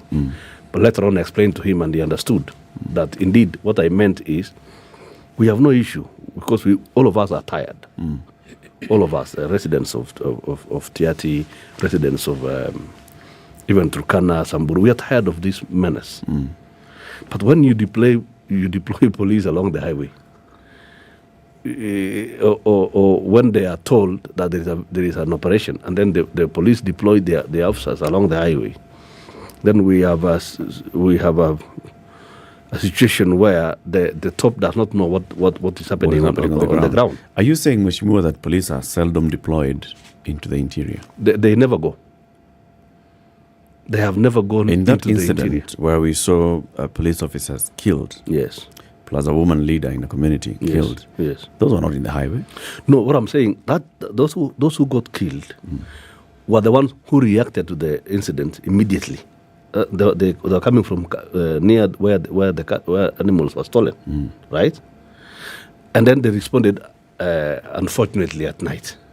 And I do not know the details of what happened, but they responded, and that's what happened. But then, instead of now deploying more officers into the areas where the animals have been taken to, they deploy them along the highway. Mheshimiwa, is it possible that they are deployed to go to the interior, but they prefer to stay on the highway? Perhaps. That you could be right. Out of fear. What exactly do they fear? Well, people fear the unknown. People fear the unknown. But what's annoying to me as a member of parliament for Tiati is deploying, mounting roadblocks, okay, and harassing innocent, harmless Kenyans. Tiati constituency is a very big constituency. It's almost 5,000 square kilometers. How big is that, if you were to compare it with Nairobi? I don't know how big Nairobi is, but I think it must be bigger than Nairobi and Kiambu and all the other places combined. As one constituency. Yeah, that's Tiati. So when you and this is a highway, Marigat and Chemolingot, all the way to Kerio Valley to Lodwar. So you do a blockade on the highway. These bandits don't use cars. First of all, they don't travel by car. There's nothing they do. There's nothing that happens on the road apart from peaceful civil travel by everybody. And Tiati is inhabited by all communities of Kenya. Yeah. So what is this that they are doing on the highway? In the years that you have been a leader in this region, you are a member of parliament now for what? It's the second term? Yeah, second term. Before this, you are Speaker of the County Assembly of Baringo. You've been in leadership, and you've seen these incidences and spates of violence in the area called cattle rustling or whatever. Are police deployed to the areas where they need to be deployed? No. In all these years? They have never gone beyond the road. But we see police officers being killed, Mheshimiwa. I have repeated. No, what I'm saying, you must get every incident. Every incident is different. Okay. Okay? Like the incident which happened in Kapedo, it was just along the road also, some time back. When the 40 police officers were killed? No, that was in Baragoi. In Baragoi? Yeah, that was in Baragoi. Yeah.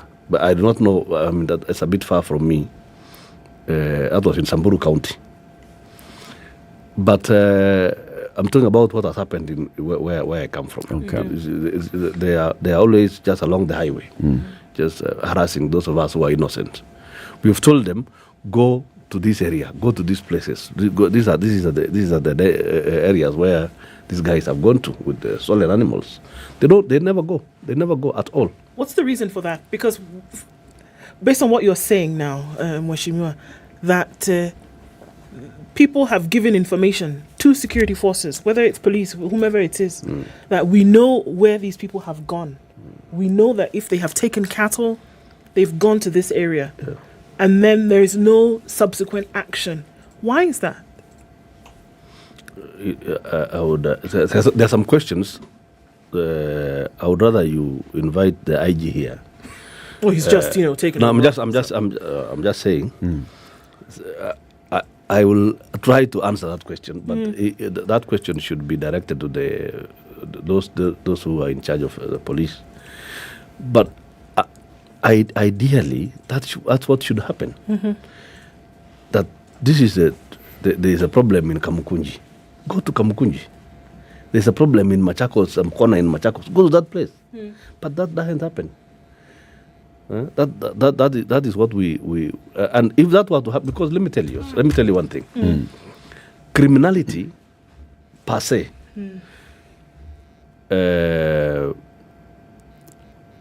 succeeds because of impunity. Okay? It is rate of success of crime and impunity. That you're able to do commit a crime and get away with it. You're able to commit a crime successfully, and nothing happens to you. That's the reason of criminality. But if you make it, if you make crime, if you're able to hold someone to account, the real criminal, then the other criminal, the next criminal will be deterred. But now, if there is a crime that has been committed, and then you come and block the road to everyone else. If you block Mombasa Highway here, because there has been a robbery in Machakos, what happens? Everybody else is affected. Yeah. So that's what I'm saying. What you're saying makes sense, Mheshimiwa, but there seems to be the underlying assumption that those who are in charge of security are not doing their job and that there's impunity. But impunity implies that they know they'll get away with it. How do they know they will get away with it? It seems to point a finger at the very same security forces that they may be complicit in these.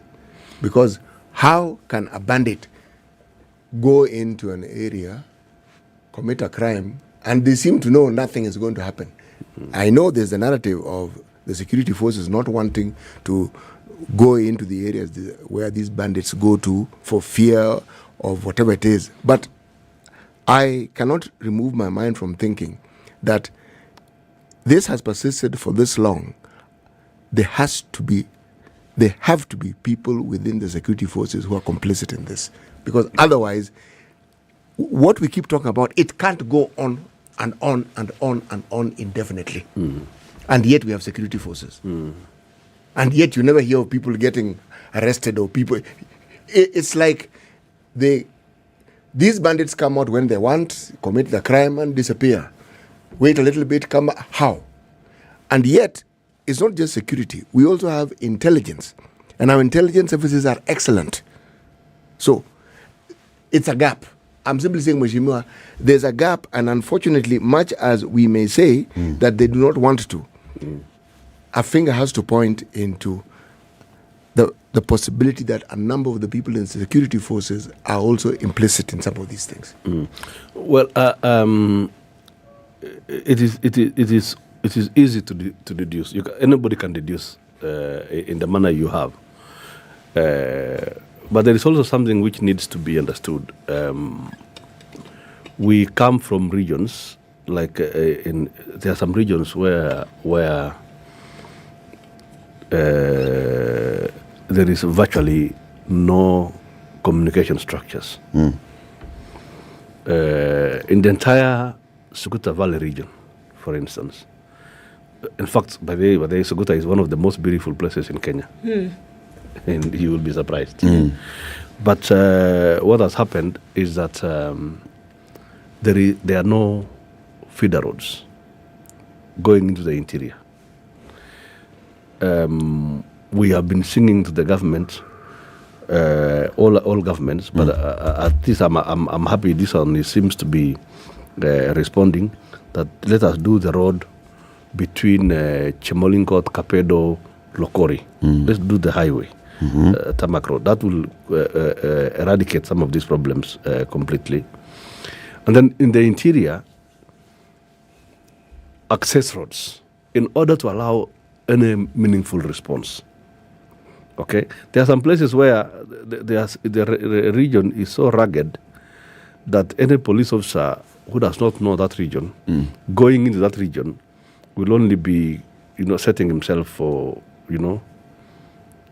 for failure or death. So that region needs to be opened up, and that region is huge. It's quite a huge area of land. We'll talk about opening it up. In fact, reminds us of a conversation we had with you on the phone last year. And you were talking about the same thing, the underdevelopment and marginalization of the area, particularly Tiati constituency. So let's talk about numbers.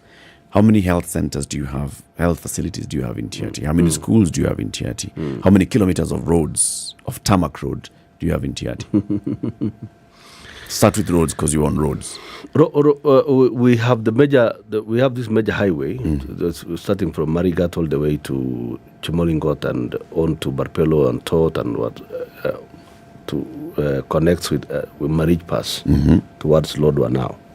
That's the only road that is it's not yet fully constructed, still under construction. Okay. But that is just an artery. It's the main highway. Yeah. But the entire region is we have fairly good roads in the interior. Small roads here and there from Loruk to Tangle Bay to Churo, but now when you go beyond that place, where the real people are, they are not tarmac towards roads. Silale, Akoret division, and all those places. That's now where we need these roads. How many schools do you have? We are fairly we have good schools. When I came in, I in the last term I managed to build 8 new secondary schools. 8. We have others that have been existing.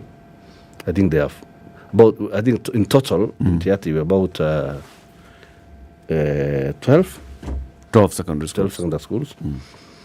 And then primary schools, I think there are many. I don't have the figures with me, but we have enough primary schools. Okay. The only thing that needs to be done, and that's what we are waiting for the new administration to settle. We will be asking for the release of equalization fund. We need to build enough boarding schools and a school feeding program. Because the problem we have is that retention of children in school.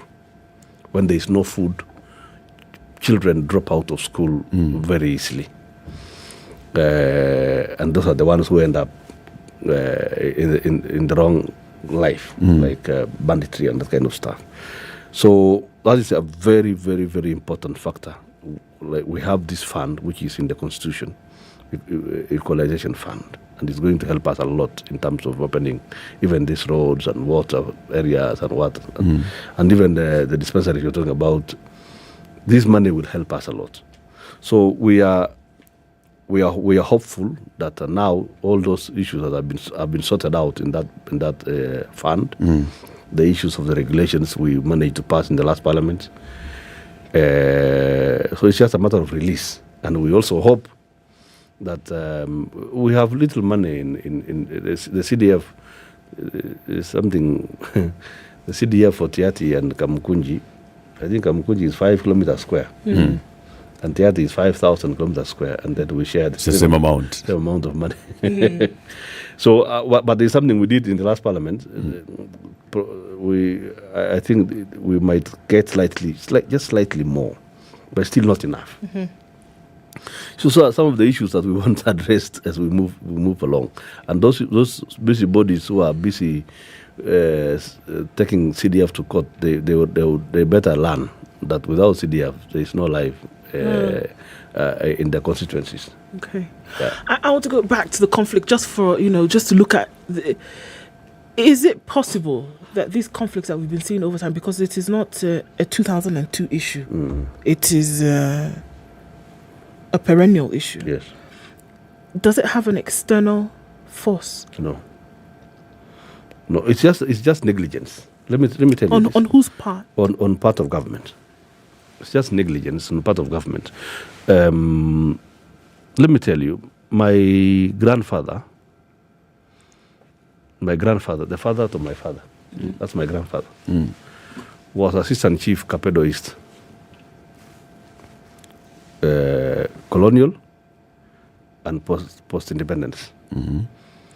And he was, one evening, he had been unwell. He went to Kapedo dispensary for about a week, and then he went to take a shower. There's a very beautiful spa in Kapedo, hot spring. In fact, one time you should go there. You will enjoy it. Okay. So he went to take a shower downstream, beautiful. Then he got killed. He was Assistant Chief Capedoist. Mm-hmm. That's how old this conflict has been. Right? I'm now heading to 50. I won't tell you how old I am, but I'm heading to 50. Mm. Okay. Maybe Mr. Latifia knows more about me because I was in school with him. But that is how, I mean, and the conflict is still there. So it's been going on. It's been going on. But the question that Ndu is asking, yeah, do you think there's any external force? At any point in this there can be life no cycle of external this force. conflict? The only thing external about it, which I'm sure the security forces know about, is a black market For what? for ammunition and guns. Those things are not cheap. Whether it's the black market, Yeah. or whether it's the formal market, Yeah. or whether it's the regularized market. I keep saying that the business of conflict is not cheap. And if you've just told us, you've said several things now that contribute to the fact that these are folks who, even a living, a daily living is a problem. These are not people who are buying 100,000 shilling gun. Ammunition, because that's the amount we're talking about. 96,000 shillings, 50,000 shillings. And that's just the arm. We're not talking about the ammunition that is required to use it. So where are they getting this from? And that's why I'm asking. Is there somebody whose interest is to perpetuate this conflict? And for whatever reason, if there is, somebody must have heard about it. These are not young cattle herders who then suddenly have a 96,000 shilling AK-47. Well, if you understand the entire terrain, we're talking about the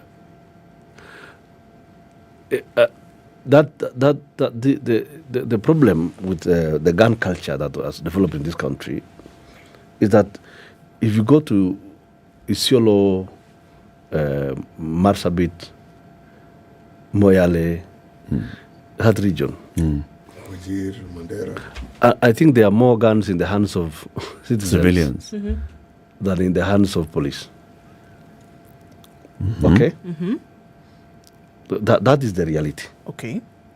And that stretches now up to Samburu, all the way to through Pokot, Turkana, and goes beyond to Uganda, the Pokots of Uganda, the Karimojong. So that entire region. But I'm happy with what Museveni has done on his side. I think Museveni has managed on his side more than we have managed.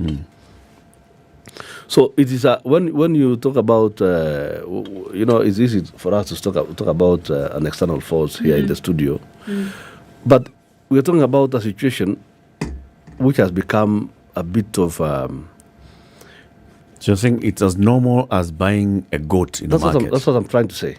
Acquiring a gun is like... Because let me tell you this. Power abhors vacuum. Okay? When you have that entire Suguta Valley region, for instance, there is no presence of state. Okay. Meaning, explain what you mean. There is no presence of security agencies. You don't have chiefs? No. Oh, yeah. You don't have police. That's it. You don't have anything. No APs, nothing. Nothing. So chiefs don't have APs when the chiefs come? Remember that law, Eric? This was... remember, the AP was part and parcel of the chief's formation. Yeah, until the other day, until 9 years ago. Yes. So and you see, people must be able to secure themselves. So when they are not guaranteed of their security by those who are supposed to guarantee security, they take it into their own hands. They take it into their own hands. I see. Let's take a break. Okay. Let's take a break. The Honorable William Kamket is the MP for Tiaty constituency. He's here to talk about the insecurity banditry in the region that he comes from. Tiaty constituency is in Baringo County, so we talk about Baringo, Laikipia, Turkana, West Pokot, Elgeyo Marakwet, and Samburu as well. this banditry. The president has said, sio tafadhali, it'll come to an end. He says it's just a few people, elements who bring insecurity, and he will deal with them decisively. Kamket is here to tell us what needs to be done from those that are on the ground. Olive Limited presents Naserian Ridge Phase 3, a gated community located 20 minutes from Ngong town along the newly tarmacked Ngong Suswa Road. That's only 500 meters from tarmac. The project is fully beaconed. There's fence. There's individual freehold titles available. Jimmy Gathu of Jimmy Gathu Live will be taking people to go and see this property on the 19th of November. That is this Saturday from 10 a.m. to 2 p.m. If you'd like to go and see this piece of land, which is selling for only 650,000 shillings for 50 by 100, please book your space on the bus that leaves the Standard Group on Saturday at 10 a.m. 2,000 shillings to book your space. Pay via pay bill number 4068347. That's 4068347. When it comes to account number, put your ID. You can find more details on olivelimited.com. Go see this Naserian Ridge. It's beautiful. It's on the other side of Ngong Hills. You head towards Suswan. It's a beautiful tarmac road and it's not far from the road. Let's take a break. We'll be back shortly. This is the Situation Room, the only way to start your day. Enjoy Black November with Cold Stone Creamery Kenya. Get 2 Gotta Have It cups and 2 cake slices at only 1,500 Kenya shillings, and other amazing deals for you and your friends this November. Visit any of our stores in Nairobi or Mombasa and enjoy creamy, smooth ice cream and deliciously crafted ice cream cakes. Ice cream is always a great idea. All right, so we're still looking at cloudy situations in Nairobi, a bit of a sprinkle here and there. We'll see highs of 25 and lows of 16. It's cloudy at 16 in Nakuru, highs of 23 and lows of 14. 23 will be the high in Nyeri, where it's cloudy at 18 and lows of 15. Mostly sunny conditions in Mombasa at 27, highs of 31 and lows of 24. And we'll see highs of 31 as well in a rainy Malindi at 26. It's partly sunny at 21 in Kisumu, highs of 27 and lows of 19.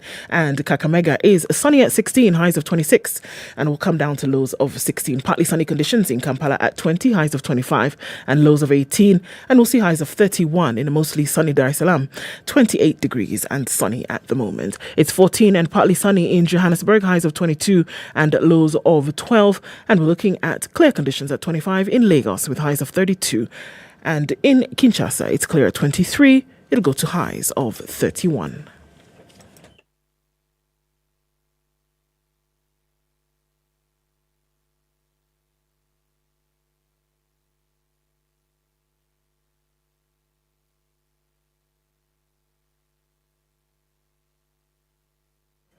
All right, so still looking at sticky situations in most parts of the city this morning. We're looking at the Thika Superhighway, which has piled up quite some going out towards that Pangani underpass into the city. We're looking at traffic on Likoni Road today that has spilt off of Lunga Lunga and then touching on Enterprise and then out towards the Southern Bypass. So that looks pretty sticky for now as well. Going towards North Airport Road, heading out towards Kangunda Road and the Eastern Bypass, extremely tight traffic. And it's going to take you all the way to the junction of the AP Training College and then out towards Kigwani Road. That is still happening there. Going out towards Outer Ring, you're going to catch up with traffic on Manyanja, Kangundo, and then further ahead on Juja Road. It's heavy coming off Kiambu Road as well as Limu Road this morning. Coming out of Westlands is an early mess, and it's an absolute one. James Gishoro crossing over to Waiaki Way, out towards Kuna Road, and then the Red Hill Link Road probably is where you get a little bit of reprieve later. SpiceFM KE on Twitter. Talk to us there. Want to keep things moving. Let us know what's going on where you are so that this Tuesday doesn't remain sticky.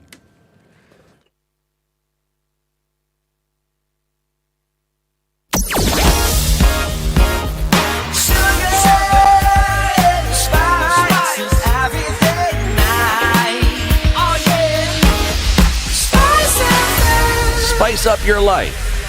Mature, intelligent talk every morning. Spice up yourself.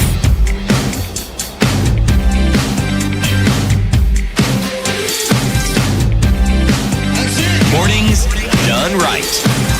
94.4 This Spice is the FM, Situation Nairobi. Room, Kenya's biggest conversation. In the room, we have Eric Latif, Ndu Oko, C.T. Muga, and our guest, the Honorable William Kamket, MP for Tiati constituency. We're talking about banditry in his region. Mheshimiwa, when it comes to banditry, your name has featured several times in accusations, in arrests, and police action. For example, just June this year, you were acquitted of incitement charges of insecurity in Laikipia County, where you had been arrested in September last year. In January last year, you had also been arrested again because of insecurity in Kapedo. You have faced the arm of the law several times. Anytime there's an incident of insecurity touching on Tiati or the region around you, your name is mentioned. In fact, there's a long-running feud publicly between you and your woman rep in Parliament, Mheshimiwa Florence Jamatia, who has gone out publicly to say, you should be answerable for what is happening. Why? Why you? Why me? If you ask why me, you would have to ask the people of Tiati constituency why they elected me. Because you seem to be suggesting that it was a mistake for the people of Tiati to elect me as a member of parliament. The only crime I have committed is to be popularly elected as member of parliament for Tiati for the second term. But otherwise, the most stupid thing that those in law enforcement agencies have done is to go for leaders when they have failed themselves to address this matter comprehensively. So whenever there is pressure, the easy thing is to say, let's arrest this MP. Like, what happened in Laikipia? What business did I have to do with Laikipia? I don't come from Laikipia. If there are Pokots who are living in Laikipia, they have their member of parliament. The member of parliament for Laikipia North. The allegations they made against me, they could not be sustained. Even not single witness appeared in court against me. There was just a very stupid move. So are you saying that security agencies are not operating with any kind of intelligence? No, I don't understand what they were doing. I'm telling you for the sake of the matter of Laikipia. They came for me dramatically. How they accused me that I was in Laikipia on such and such a date. When I went to check, I was chairing committee on delegated legislation in Mombasa on the day they are saying I was in Laikipia. On the day they were saying that I was in my constituency inciting people, I was in Gilgil with Senator Gideon Moy at that time. I was cheering him on as he was playing polo. So you wonder what was the intention of that arrest? So even before then, when they came for me again, they came for me because they had an incident in Kapedo, but the police wanted to. The police had gone to Chemolingot, the disbanded SSU. They had gone to Chemolingot and picked 6 professionals from a bar and went and killed them. And then because they wanted to cover up their story, they said, let's arrest the MP. It's a bigger story to say we have arrested the MP for Tiati. And so they were able to cover up the people they had killed. So we have to be very careful. And I have been telling, I have told Minister Kindiki, who is my friend, he has to be very careful. He's now going in. I have listened to him speaking, and he has to be careful because there is we've been talking about state capture, okay, by politicians. But I can tell you there is something else, which is the police capture of civilian authority. Okay? Explain. What this means is when police do not want are failed to do something, they have failed to abate crime, they have failed to work as they're supposed to work, They concoct all manner of stories. They concoct all manner of stories that this politician is the brains behind this thing. This politician is what, and then they come up with stories, and then they feed the stories with to the civilian authorities, and then all of a sudden you hear a politician has been arrested. There is no leader, not even my competitors. There is no leader whatsoever, whomsoever. There is no leader who will ever support crime. We have there can be no reason for it. That is how clear my mind is. And I even if it's my political competitor, I will never say my political competitor has supported crime. No leader supports crime at all. So I've been how my name comes up is because of this. So it's a failure by police. This is a failure, and they use you as a scapegoat. And they love to scapegoat. Okay. Yeah. Mheshimiwa, you're being a bit generous. I wouldn't dare say that no leader is capable of committing a crime, especially when I consider the number of times MPs are mentioned by the Auditor General. Those nefarious activities, they can't account for this, they can't account for the other. Governors who have thousands of issues that are pending and can't account for. I would say, you, Mheshimiwa, can account for your activities, and you, Mheshimiwa, can say you're not involved in crime, but to enjoin other leaders and to assume that they're like you, that is perhaps being too generous. But to my point, from what you say, I get the impression that communities where we hear of banditry and we hear of issues involving guns that we now know are expensive, that people prioritize buying these guns for their own protection. And I hear you saying that they do that because there's a feeling that the state that's supposed to protect them doesn't protect them. So they take it into their hands to protect themselves. Do I hear you to be saying that correctly? Yes. I see. But why for so many years? When you talk about neglect, lack of security apparatus in your region, why for so long? I've asked other leaders from your region and I've said, if you look back into even the Pokot leadership that has been in the national politics and national government, we've had many big names, Mheshimiwa Lotodo and others. They have been senior in government. If you look at the security apparatus, those in the army, those in the police, who come from that region, they have risen to senior ranks.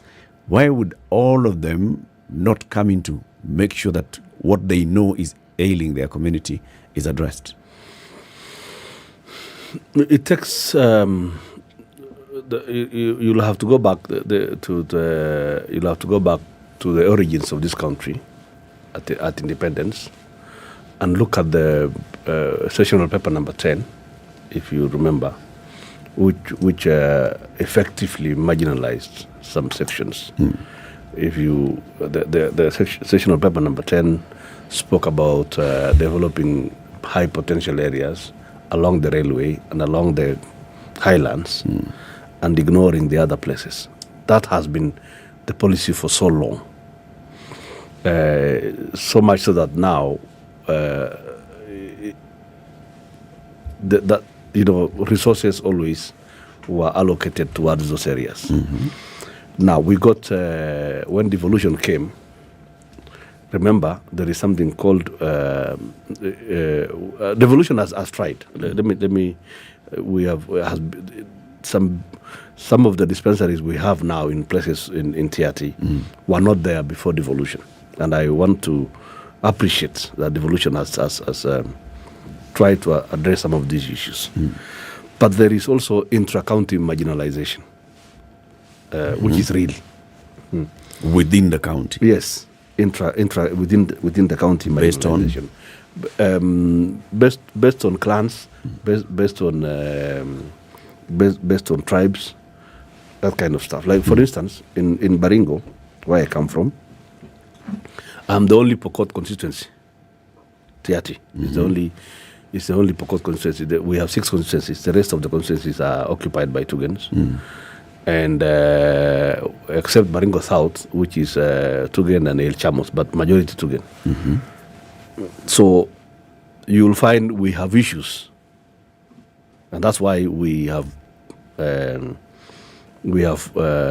part and parcel of the bill by Honorable Marwa Kitayama to establish 5 new counties, because we believe that we should be allowed to determine our own destiny.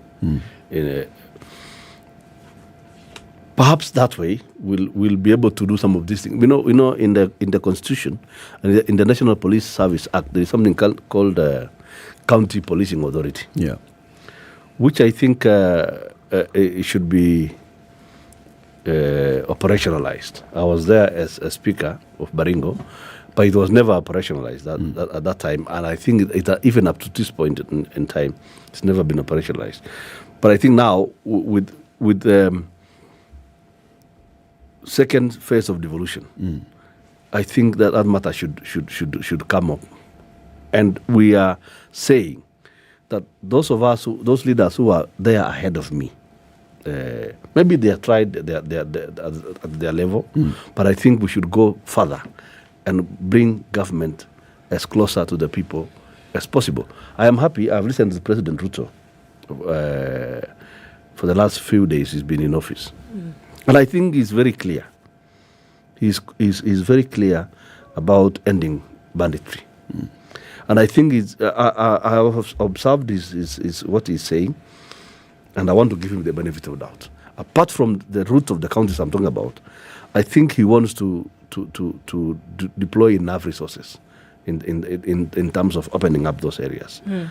You're not the first one who's called then for the presence of government, and of course in this time we're referring to security forces as government as well, who has said, look, if we had a constant presence of security forces in the area, this would act as a deterrent from anybody who wanted to perpetuate this kind of conflict. Do you agree with that? And then secondly, you've also said that the leaders should be the determinants of the destiny of this area. What does that mean exactly? That you want to be involved directly in the security? You want to be involved directly in the economic development? What stops you from doing that now? Do you need the nod or the go-ahead of the powers that be, whoever those are, to say, all right, leaders, Tiati, Baringo, Marakwet, wherever, go ahead then and do it? Do you need the go-ahead or the nod? No, so those two elements, what do you have to say about that? We don't need the nod from anyone. We are in leadership, and we continue to offer leadership as those of us who have been privileged to be in positions of leadership. And we're only saying that we need to do the right thing. For instance, this fund I was talking about earlier, called the Equalization Fund. Yep. It's a huge fund. Tiati, for instance, in the second deprivation policy by this commission. Commission for Revenue Allocation. Commission for Revenue Allocation, thank you. Tiati is supposed to get the highest amount of money in the country from Equalization Fund. That money should be enough to help us open up that place. Okay? But you also do realize that Equalization Fund is a sinking fund. It's established in the Constitution to last for 20 years. Yep. We are now, how many years? 11 years? You have 7 years to go. And it has never been operationalized. It's never been operationalized. Yeah. Who is supposed to operationalize it? The problem we have is, people went to court. There was a conflict between senators, council of governors, members of everybody wants to control. But now that matter has been solved.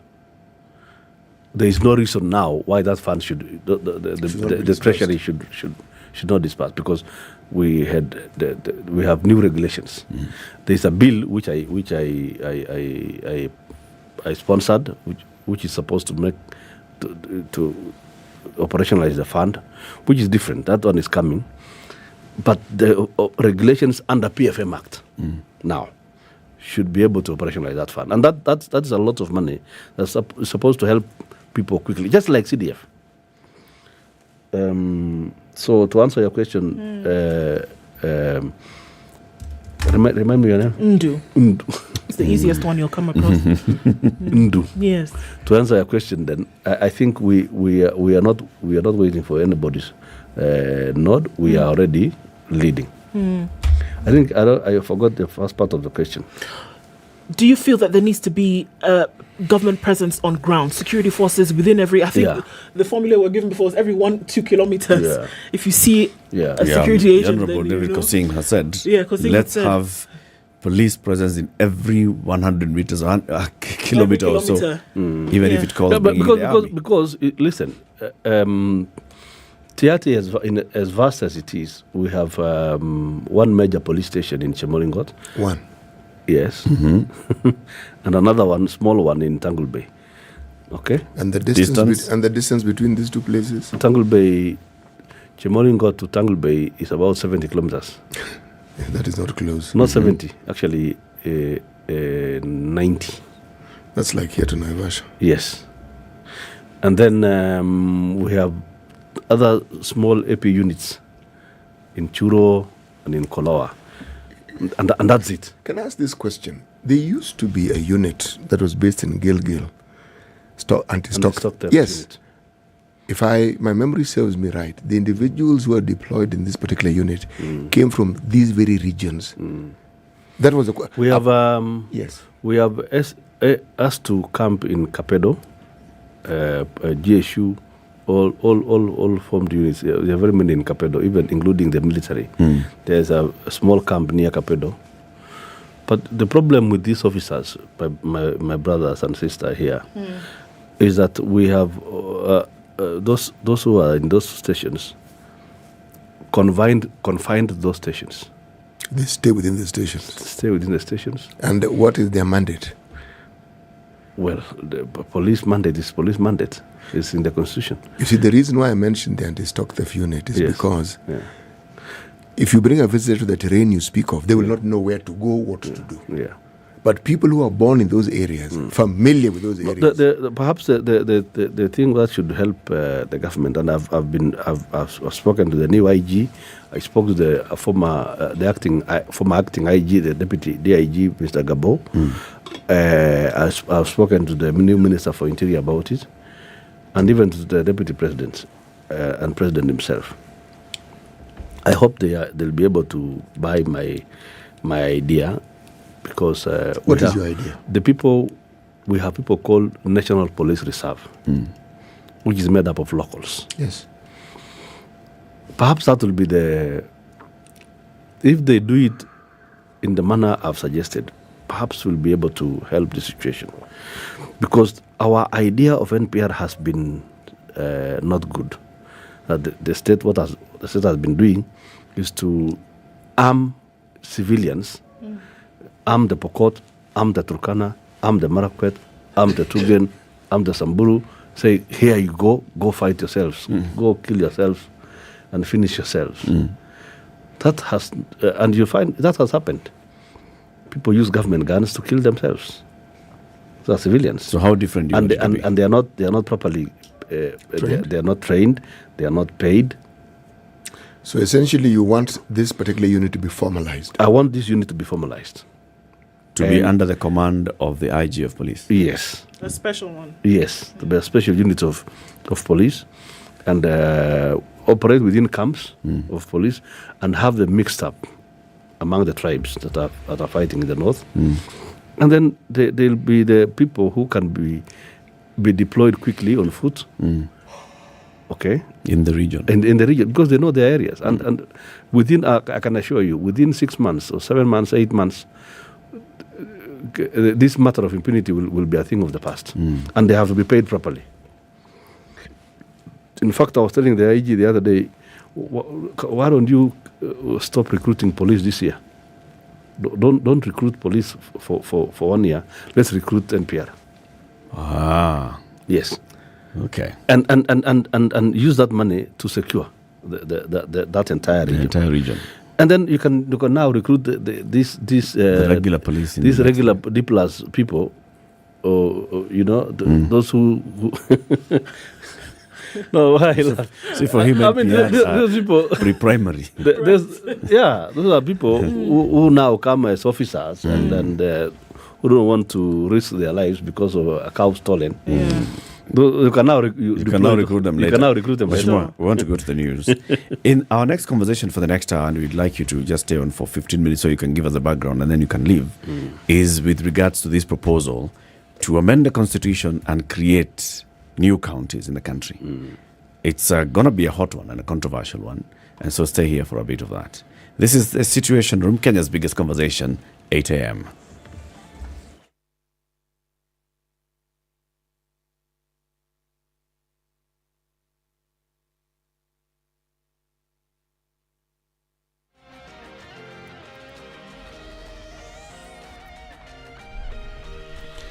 Good morning, this is Newswire. I'm Dennis Aseto.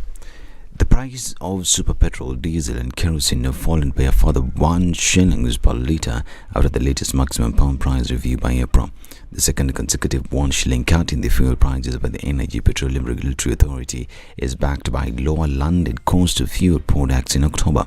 The landed cost of imported super petrol decreased by 5.6%, diesel by 2.33% and kerosene by 9.08%. The government has meanwhile retained fuel subsidies on diesel and kerosene, keeping the cost of the two products between the prevailing global market rate.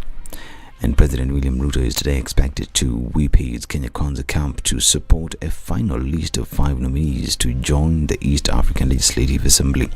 This as it emerged that the 15 nominees who were shortlisted for the 5 slots available for the ruling alliance have upped their game with intense lobbying ongoing. The president is said to be keen to use the slots to enhance regional balance in his administration by bringing on board regions that were not well represented in the executive.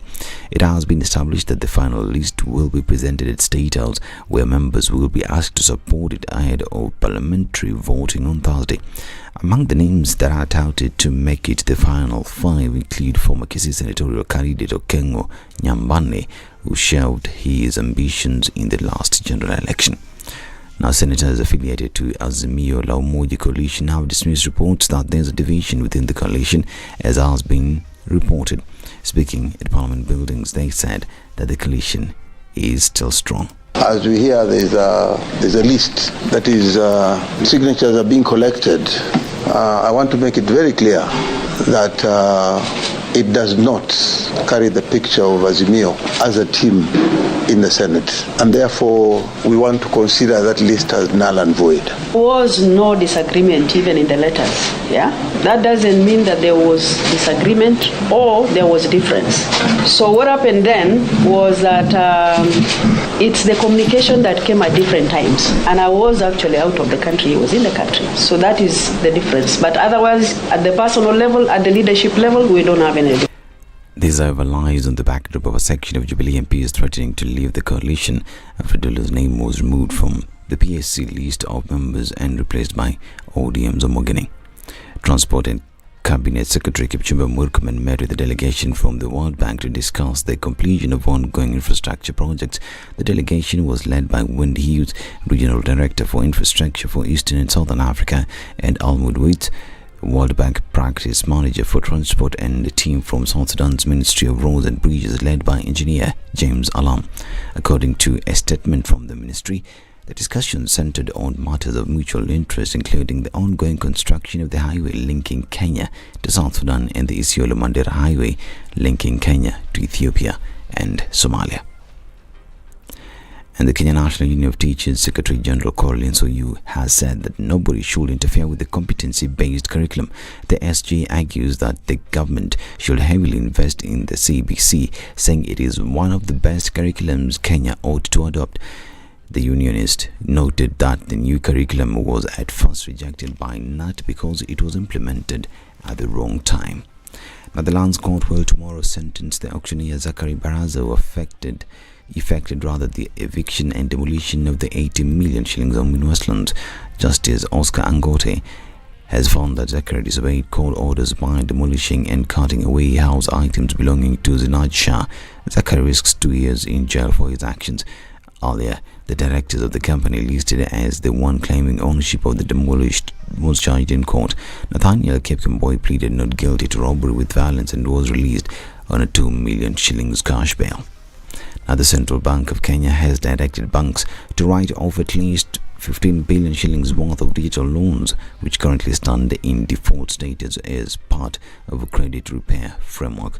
The banking sector regulator has asked lenders, including microfinance banks and mortgage finance companies, to provide a discount of at least 50% of the non-performing mobile phone digital loans outstanding as of the end of October 2022. Borrowers covered in the write-offs will have their credit standing upgraded to performing from non-performing. And the US Treasury has announced sanctions on a Russian defense procurement network and blacklisted private aircraft and companies in France and Switzerland tied to oligarch Suleiman Karimov. The companies the Treasury is targeting with sanctions fall within the international network of Russian microelectronics company AOPKK Milan, which is said to be vital to the supply of microelectronics to Russian defense industry. This is Newswire. Dennis Aseta. Good morning.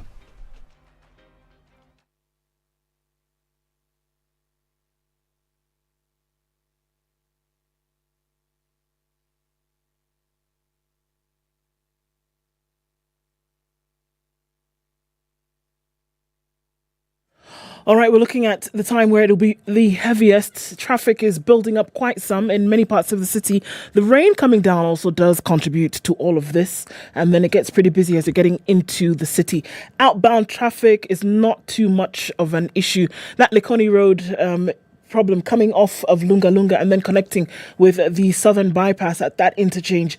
We'll see a bit of drama there. Coming out of Westlands, it's heavy as well. James Gishuru is very, very heavy, all the way from Zima Springs, but way beyond that, as you cross over Wayaki Way, continues to be sticky traffic. Peponi, then leading out towards General Mathenge, out towards Parklands, that's busy as well. Bumper to bumper in many parts. And we're looking at on the northern bypass as well, which is usually an escape. Traffic is bumper to bumper. At a few minutes after 8 o'clock, let's take a look and see what it looks like later. SpiceFM KE on Twitter, talk to us there. Try as much as possible to keep things moving this morning.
All right, it's 8 minutes after 8. Good morning and welcome to the third hour of the Situation Room this morning.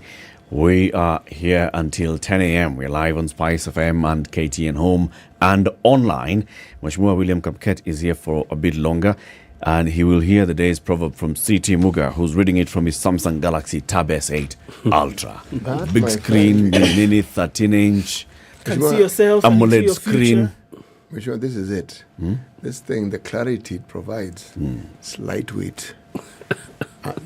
This plating that you have here is strengthened. I mean, this everything about this, should we say, is revolutionary? Okay.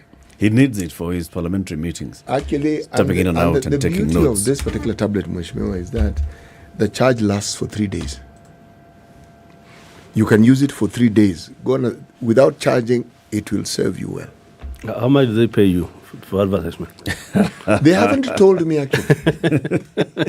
But from your question, it is clear That his next question is how much does the tablet cost? And where can I get and one? where can I get one? Now. Inaweza letwa kwa ofisi yangu bunge. Lini? Tutaorganize. Okay. Proverb? One does not give a gift without a motive. One does not give a gift without a motive. Yes. Speaking of motives, a member of the Parliament affiliated with President William Ruto's UDA party is seeking to increase the number of counties from 47 to 52. Kuria East MP Marwa Kitayama intends to table a bill to amend the constitution to increase the devolved units. The second-term legislator's move has attracted the support of several MPs who feel their regions are not well served. Kitayama has written a notice to National Assembly Speaker Moses Wetangula to table the bill to increase the number of devolved regions. It seeks to create Kuria County, carved from Migori County, Teso, carved from Busia County, East Pokot County, hived off from Baringo, and West Pokot counties, while Mount Elgon County is to be carved from Bungoma and Trans Nzoia counties, Mwingi to be carved from Kitui County. This one of East Pokot is coming from Baringo and West Pokot. You are the only constituency representing Pokot in Baringo. You're behind this bill, aren't you? Yes, I am. Why? Very much so. Like I said earlier, we have intra-county marginalization. And we believe the way to get out of that is to have a county of our own so that we are able to govern ourselves in the manner that we want. And Tiati constituency, which is forms more than half of the entire Baringo County, and which has a population officially, yes, of about 179 at that time, but in my view, it should be more than that. To combine now together with part of Pokot Central sub-county, which is Sigor constituency, we should be able to form East Pokot County.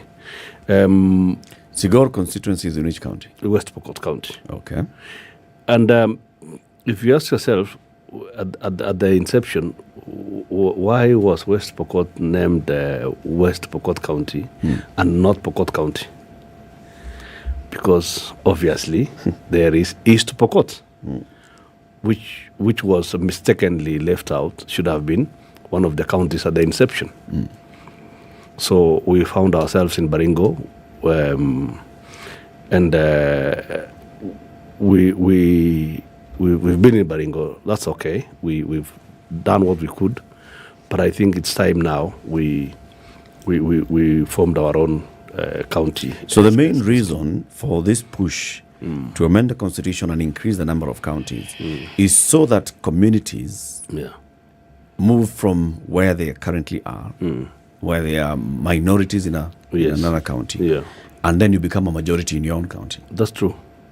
And then the minorities in that new county will start pushing to have their own counties. You'll find, basically, there was no magic in the 47. You must understand this. So it's just about those districts that had been gazetted at the time of inauguration of the new constitution. But but if you look at the composition of these counties, okay, apart from perhaps Nairobi City County, which in my view should not have been a county in the first place. Apart from Nairobi City County, all the rest of the counties are tribal counties. Isn't that the case? So really, so it's a very it's a no-brainer for me, and there should be no reason for anybody to be opposed to it. We are ripe for it. It should have been done in the beginning, but it's long overdue. We do it now. Mheshimiwa, there's a formula that is used. I'm not certain how exactly it works in forming a constituency. You look at the population, a certain number. That's why every 10 years or so, when the IBC, which was dealing with boundaries, looks at these things, they determine now this is how we can form a new constituency, because the representation is given by numbers. What are the requirements that are required for a county? Look at the constitution. I'm sorry, I didn't carry the constitution with me. But if you look at is it Article 256 of the constitution, you will get that. It's I think that 256 about amendment of the constitution, but it must be Article 188. Yes, 180. All these individuals who would like to have their own counties, are we saying that the areas that they're speaking of meet the basic requirements? Yes, we do.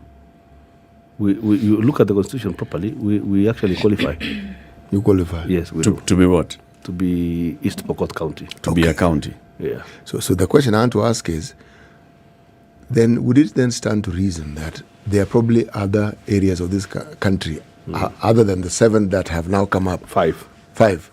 Here I'm being prophetic. Who would also want to seek the same formation because they qualify? You see, to amend the constitution, there are 2 ways of amending the constitution to form those counties we are talking about. The popular initiative and parliamentary initiative. We have gone the parliamentary initiative ourselves. Nothing stops anybody. But both must end up with that. This is a legislative proposal we have come up with. It's a legislative proposal. And it's a rigorous process. We are not saying that just because we've said we want to form new counties, that is obviously we are going to just happen. Just happen. We are alive. We are not delusional.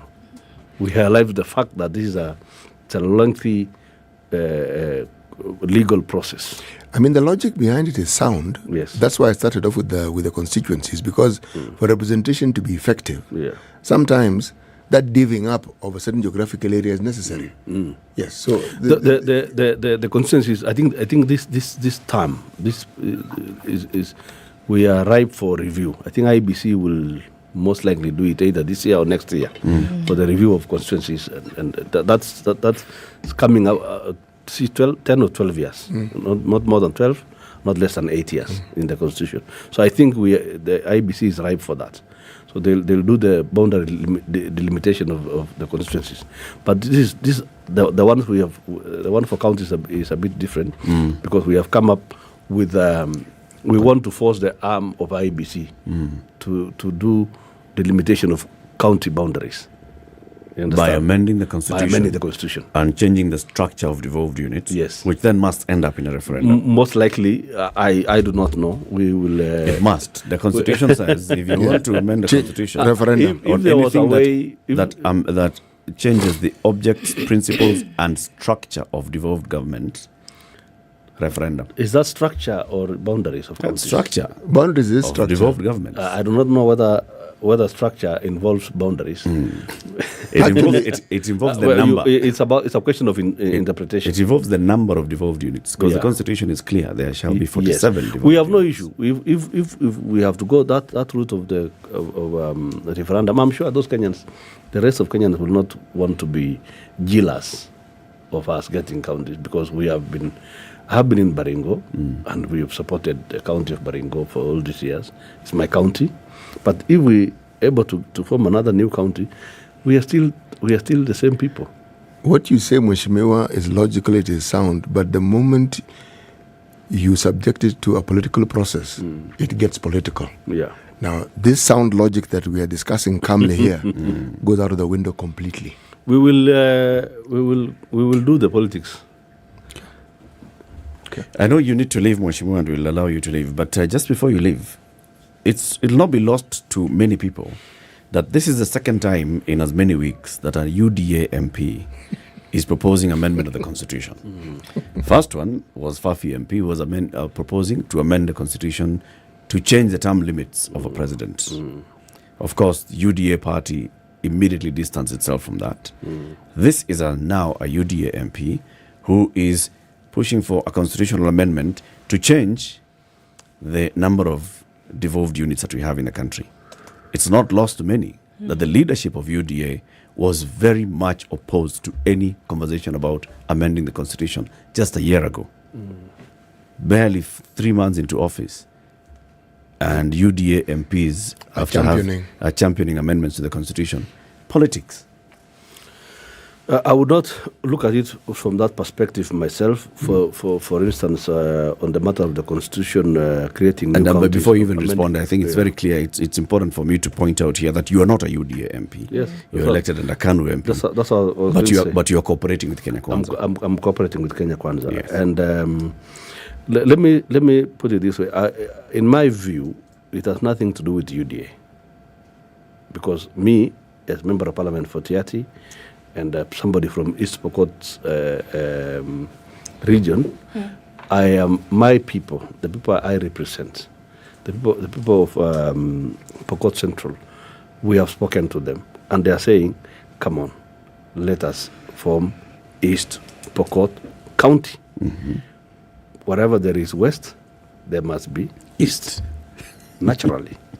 So it has nothing to do with UDA. No. This is all. It's all about the people. It's about the people. The people are demanding, let us create a new county, and I am their representative. I'm only their voice. Yeah. You're just taking the message of the people forward. That's what I am. That's representation. Yeah, and at its basic form. Yeah. Mheshimiwa, thank you very much for joining us. William Kamket is the MP for Tiati constituency, and we want now to open the phone line so that we can extend this conversation to you. 0719-012-600. Do you support this new move to amend the constitution and create 5 new counties? There's a bid by Kuria East MP Marwa Kitayama, who intends to table a bill to amend the constitution and increase the devolved units. The second-term legislator's move has attracted the support of several MPs who feel their regions are not well served.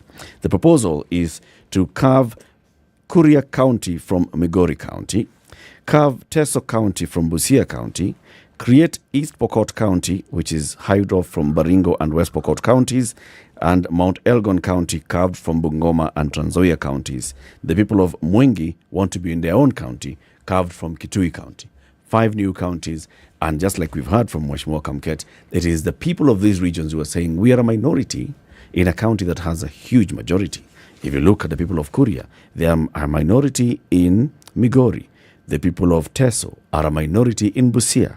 The people of Pokot, Kamket is telling us, his Tiati constituency is the only Pokot constituency in Baringo out of 6 constituencies in Baringo. The same thing is happening in West Pokot.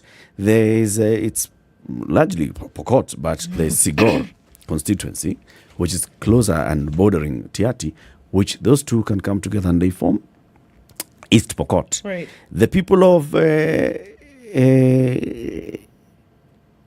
Mount Elgon want a county created from Bungoma and Trans Nzoia. Does it make sense to you?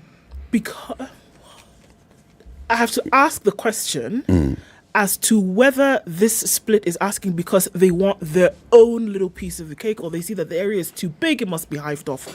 And then what are the reasons for wanting this split? We want our own little piece of it. We want to be able to represent ourselves. We did a smaller number then to be able to be taken towards then to have some kind of representation at the national level. These are the reasons why people often ask to say, let's have our own little piece of it, isn't it? A more governable area, so that we can see our representation taken right to the doorstep in terms of the national government. And these are the reasons why. So that we can have, a larger or greater shot at representation.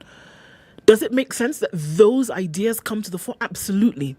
When you look at the geographical area, some of these areas are pretty big in terms of stock, right? In terms of representation of the people then, do you then also have those large numbers?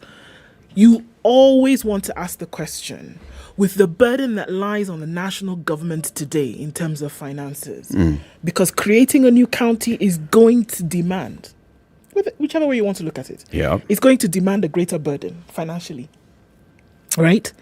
When you're looking at it from that kind of an overview, does Kenya have enough today to be able to add 5 new counties to its burden?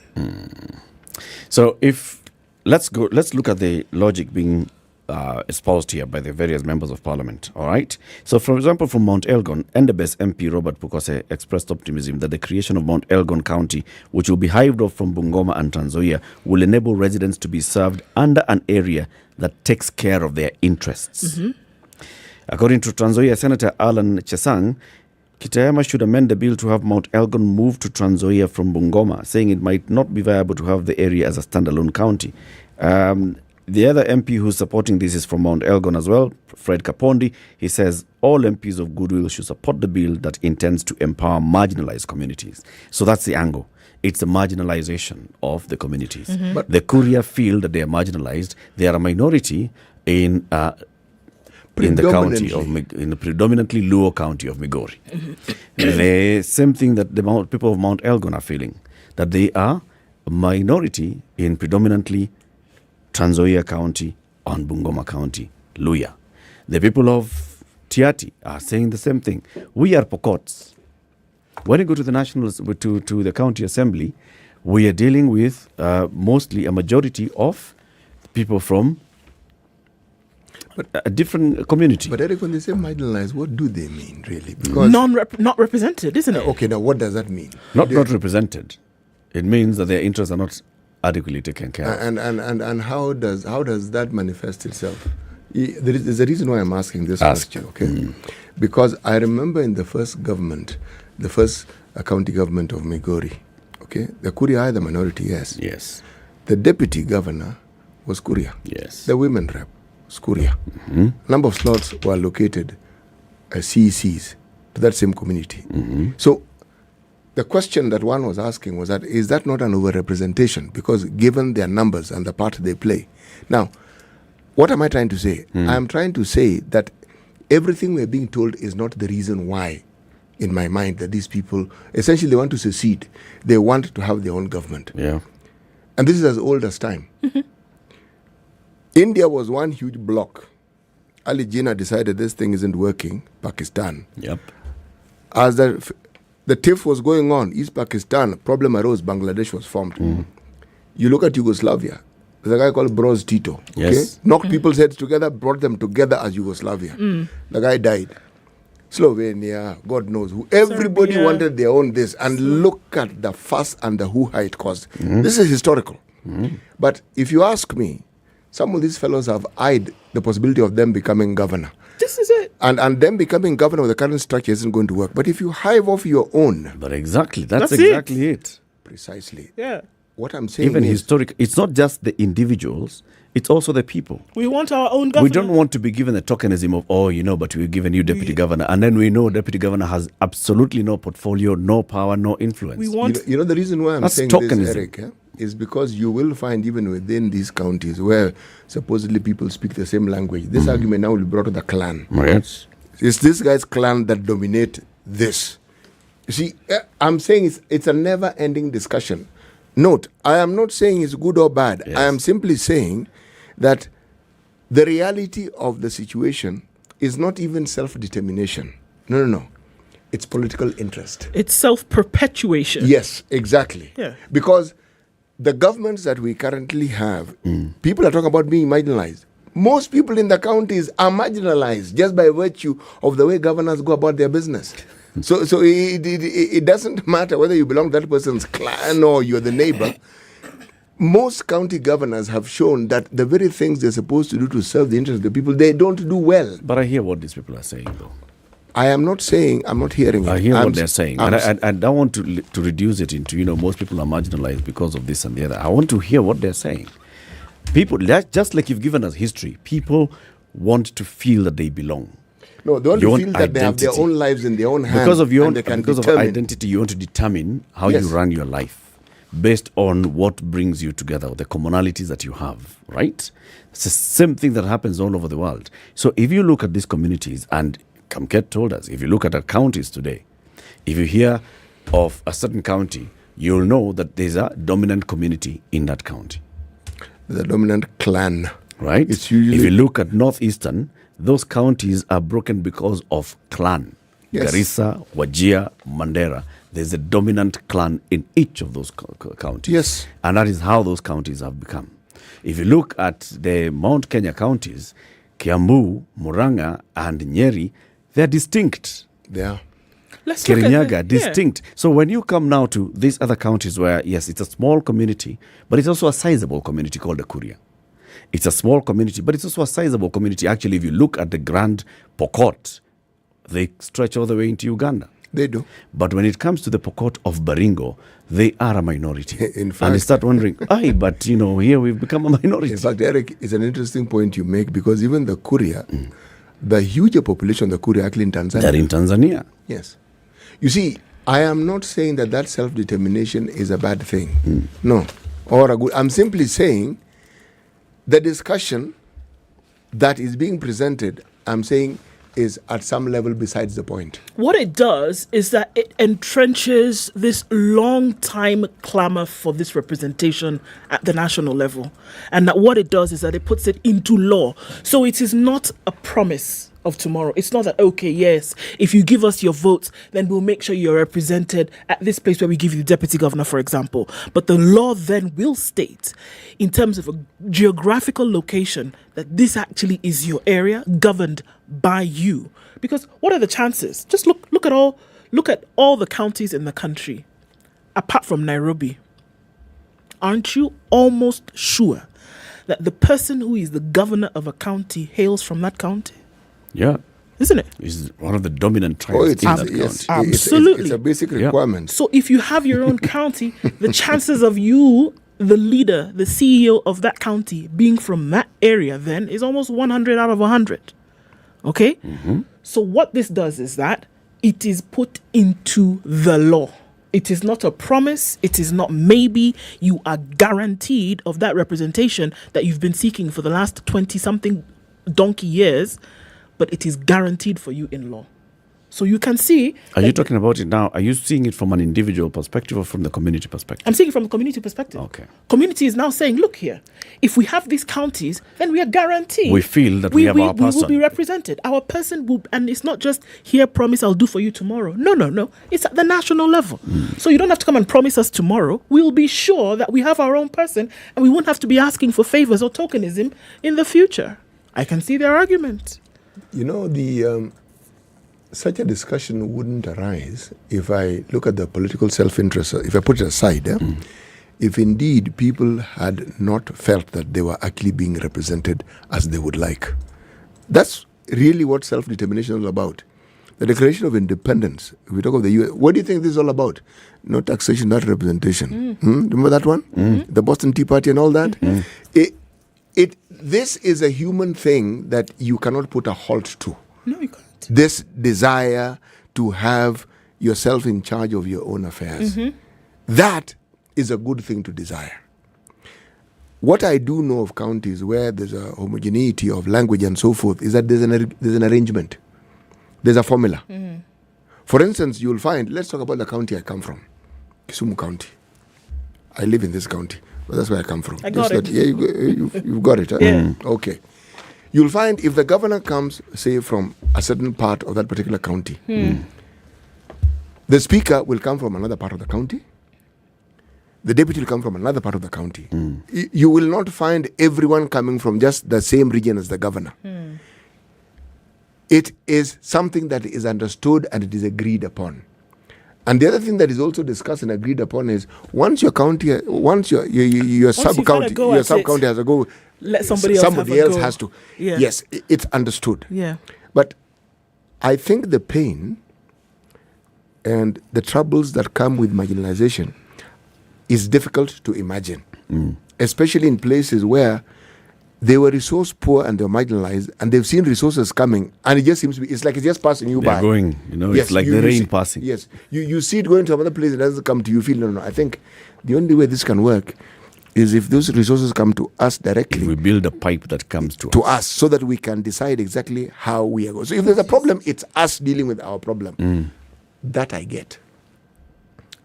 What I'm saying is that self-interest that represents itself as self-determination, that's my problem.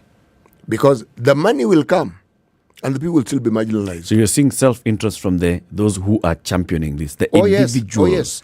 who are championing the this. political mantra that our politicians have is always the people. The statement is always the people. Yeah.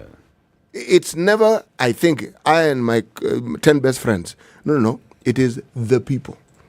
And the people put you there, and then you don't represent the people the way they should be represented. So it's the talk. The idea, beautiful. And it should be encouraged. It is a good thing. Let's take a break. 26 minutes to 9. Ndu. Yes. It's Italian Cuisine Week. Yes, it is. Started from the 10th, going up to the 20th of November 2022. Yes. Uh-huh. So, one of the things that we are celebrating is culture through food. And have you found the best tiramisu? It's a contest that, of course, is taking place until the 20th. And we're saying across 8 Italian restaurants in Nairobi. And there's Cafe Concerto, Coltiva, La Dolce Vita, Lucha, and Villa Rosa Kempinski, Mambo Italia, Non Solo Gelato, Sugo, and the Glockolier. Order a main dish and get free tiramisu anywhere in Nairobi until the 20th. And then you can come and tell us which one has the best tiramisu. So you need to order what? City. Order a main dish, and then you get free dessert. And then you come and tell us which one has the best from those 8 restaurants. I know you're looking at you saying, huh? Solo gelato. So main dish is like, say I go and like that ugali yes, that you or ordered. Or I order spaghetti. Spaghetti? Yes. Bolognese. Now, when you order that, you get the free tiramisu. And then you come and tell us which one is the best. You'll tell us those restaurants again shortly. Let's take a quick break. 25 minutes to 9. We want to open up the phone lines 0719-012-600.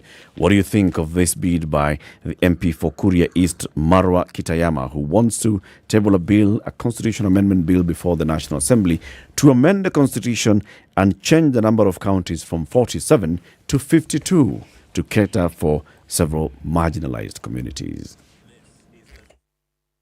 This is the Situation Room, the only way to start your day. Yolanda Mulwa, DJ Absolute. When the gang is together. Got the sugar, got the spice. Yorada. Yes. I have missed you like hot hamburgers. Yeah? Like hot hamburgers. You know, bad boys give more money than you can count. Hey, bad boys give more money than you can count. If it's fun, it's funky, it's fresh, you're definitely going to catch it here. I don't know what you do every day from 11 a.m. to 3 o'clock, but if I were you, I'd tune in to Sugar and Spice only on 94.4 Spice FM, Nairobi. So if you say it's on, then it's on. Coming down in Nairobi, we'll see highs of 25 and lows of 16. Mostly sunny conditions at 18 in Nakuru, highs of 23. 23 will also be the high in a partly sunny Nyeri at 20. It's 18 and sunny in Eldoret, highs of 23, and sunny conditions through Mombasa at 28, going to highs of 31. The sun is up as well in Malindi, and intermittent rain at 28, highs of 31 and lows of 25. 21 and sunny in Kisumu, highs of 27, and we'll see highs of 26 in a cloudy Kakamega at 21. Kampala is raining at 22, highs of 25 and lows of 18, and we're looking at sunny conditions at 29 in Dar es Salaam, highs of 31 and lows of 24. It's sunny at 15 in Johannesburg, highs of 22, and 32 will be the high in a partly cloudy Lagos at 25, mostly sunny at 23 in Kinshasa, highs of 31 and lows of 23.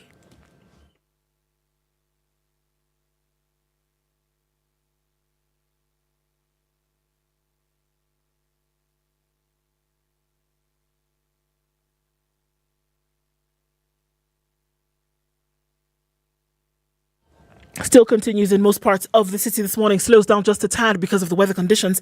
So we're going to ask you to be a little bit more careful as you're applying these streets. The Northern Bypass is doing quite something today. Not quite sure what's going on, but we're going to connect from Raka and then go towards the Northern Bypass out towards the city, and it slows down considerably. And there's traffic then coming in all the way from past the Northern Bypass onto Kiambu Road. It is not a pretty sight this morning.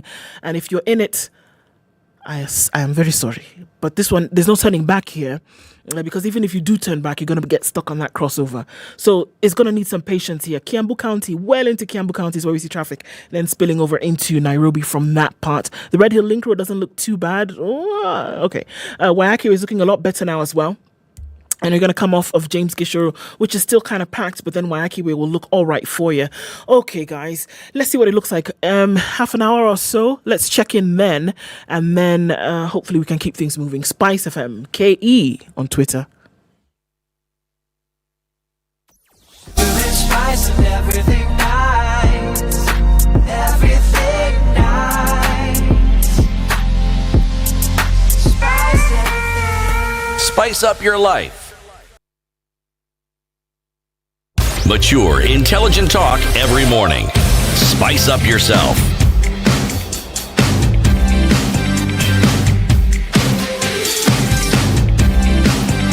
Mornings done right. 94.4 Spice FM, Nairobi. Honorable Moses Wetangula approves this bill by the MP for Kuria East, Marwa Kitayama. It will go through Parliament. If it passes Parliament, then it will come to you for referendum, because this kind of a bill that seeks to change the structure of devolution and devolved units must be amended via referendum. He wants to amend the constitution to increase the counties by 5 from 47 to 52. That is by carving out Migori County and creating Kuria County. Then going to carve out Teso, carved from Busia County. East Pokot County to be hived off from Baringo and West Pokot counties, Mount Elgon to be carved off from Bungoma and Trans Nzoia counties, and Mwingi carved from Kitui County. What do you think? Do you approve of this bid by the MP for Kuria East? Let's go to the phone lines. Kimani in Nakuru, good morning. Good morning, sir. How are you today? I'm fine. I'm a fan listener of the Situation Room. Asante sana.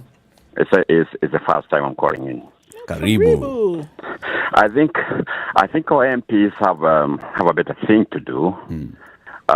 We are not talking about tribes, because hiving off these counties because of tribal representation. I think we have better things to do as MPs. According to me, I think if it is possible that our country, we go back to the old system of provinces, because our country is too small to be talking about more constituencies. As we have 47 counties already, and it's already a big road to the to the government, because of the governors are supposed to be paid. We have already 47 governors. That's already too much. It's already too much. We have 52 governors. Then it's a big load to the government. So you're saying the economy of the country is not stable enough to cater for all this. The bid by the MP, you say, should be dead as fast as possible. Sniffed out. I think our MPs should think of other things. Other topics to talk about, not about increasing the constituency, not about increasing the number of MPs in a parliament, because we have a big road already. Okay. Thank you, Kimani. We have better things maybe to do. In the country, because our people are suffering. We have drought in the country. We have people who don't have something to eat, something to drink every day. So what is the meaning of increasing these constituencies, if I may ask? Good point. Thank you very much, Kimani. Let's go to the other callers as well. Mwangi in Nairobi, good morning. Good morning to you. How are you? Very well, thanks. Yes. Do you support this bid by the MP? Absolutely not. Absolutely not. I find the issue being, because this issue of marginalization has now become a cliche. Why am I saying so? Because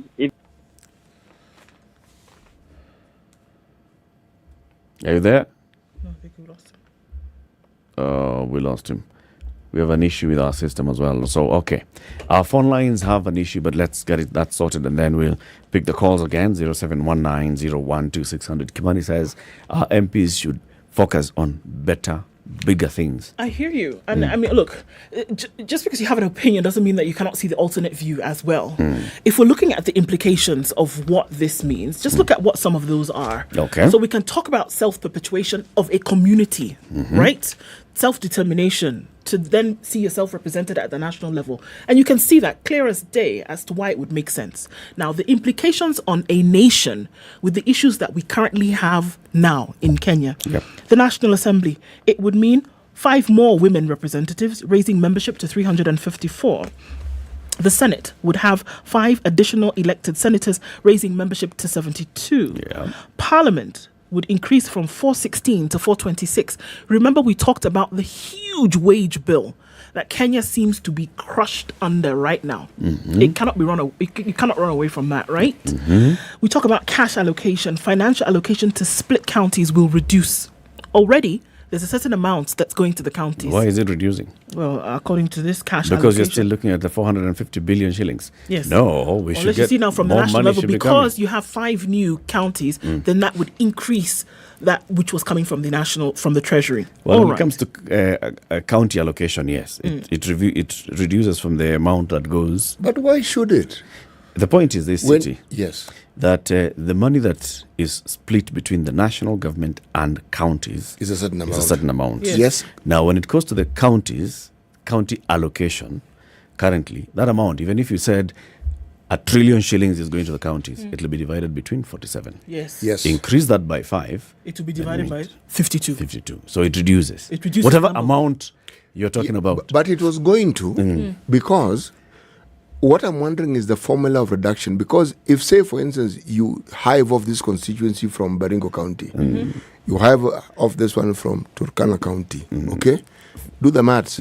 These guys represent. So what you're saying is that you've all gone to Baringo, but then you take a little part. So that part which you have not gone. You do the maths. Okay. This percentage, bring it here. Vituko ground is not totally different. Let me tell you about the 2 other implications. Governor election. Counties will witness realignment in the election of governors as the vote from the minority bloc, which is often dangled as a top-up, will no longer be available. It is this minority that we're talking about who is looking to have their own representation. So what does that mean then for your total number if you are counting on the minority to boost you? Presidential election changes would increase the number of counties from which a presidential candidate must attain at least 25% of votes to win an election. That number would increase. That doesn't change a thing. Yeah. You know something? The population in the country will still be the same. Really? Yeah. Okay, that's true. It is. Half, because the number one consideration is, did you get 50% plus 1? Okay, then let's go to the counties. So now there are 52 counties. Half of 52 counties, did you get 25%? You will still get. The thing is, and if you can't get, go home. There's a discussion that counties perhaps avoid having, and this is own source revenue. Okay? Because of the billions, the dazzling, the confounding billions that counties get, I'm of the view that governors today still pinch themselves to actually just to assure themselves that they're actually governors and they're overseeing this huge amount. Okay? If indeed the counties focused on own source revenue, you know, these things that we keep talking about, they wouldn't be the issue that they are. You know why? Because they, in addition to what the government is giving you, they would you have your own resource. They would be. So then if that is, I mean, and if you look at the other side of that argument, CT, then have as many counties as you jolly well please then. Actually, But there's a formula for it. You can. You're still reducing the amount that you'll actually generate. Yes, from an exactly. old county, because it's still it's a smaller county. It is a smaller county. I have people on the line. Okay, let's have them speak. Okay. Yes. Nelson in Mombasa. Yes, how are you? Very well, thank you. Please switch off your TV or radio. Okay, how is Mwalimu and do? We are very well, thank you, sir. Akili ni nywele. Kabisa.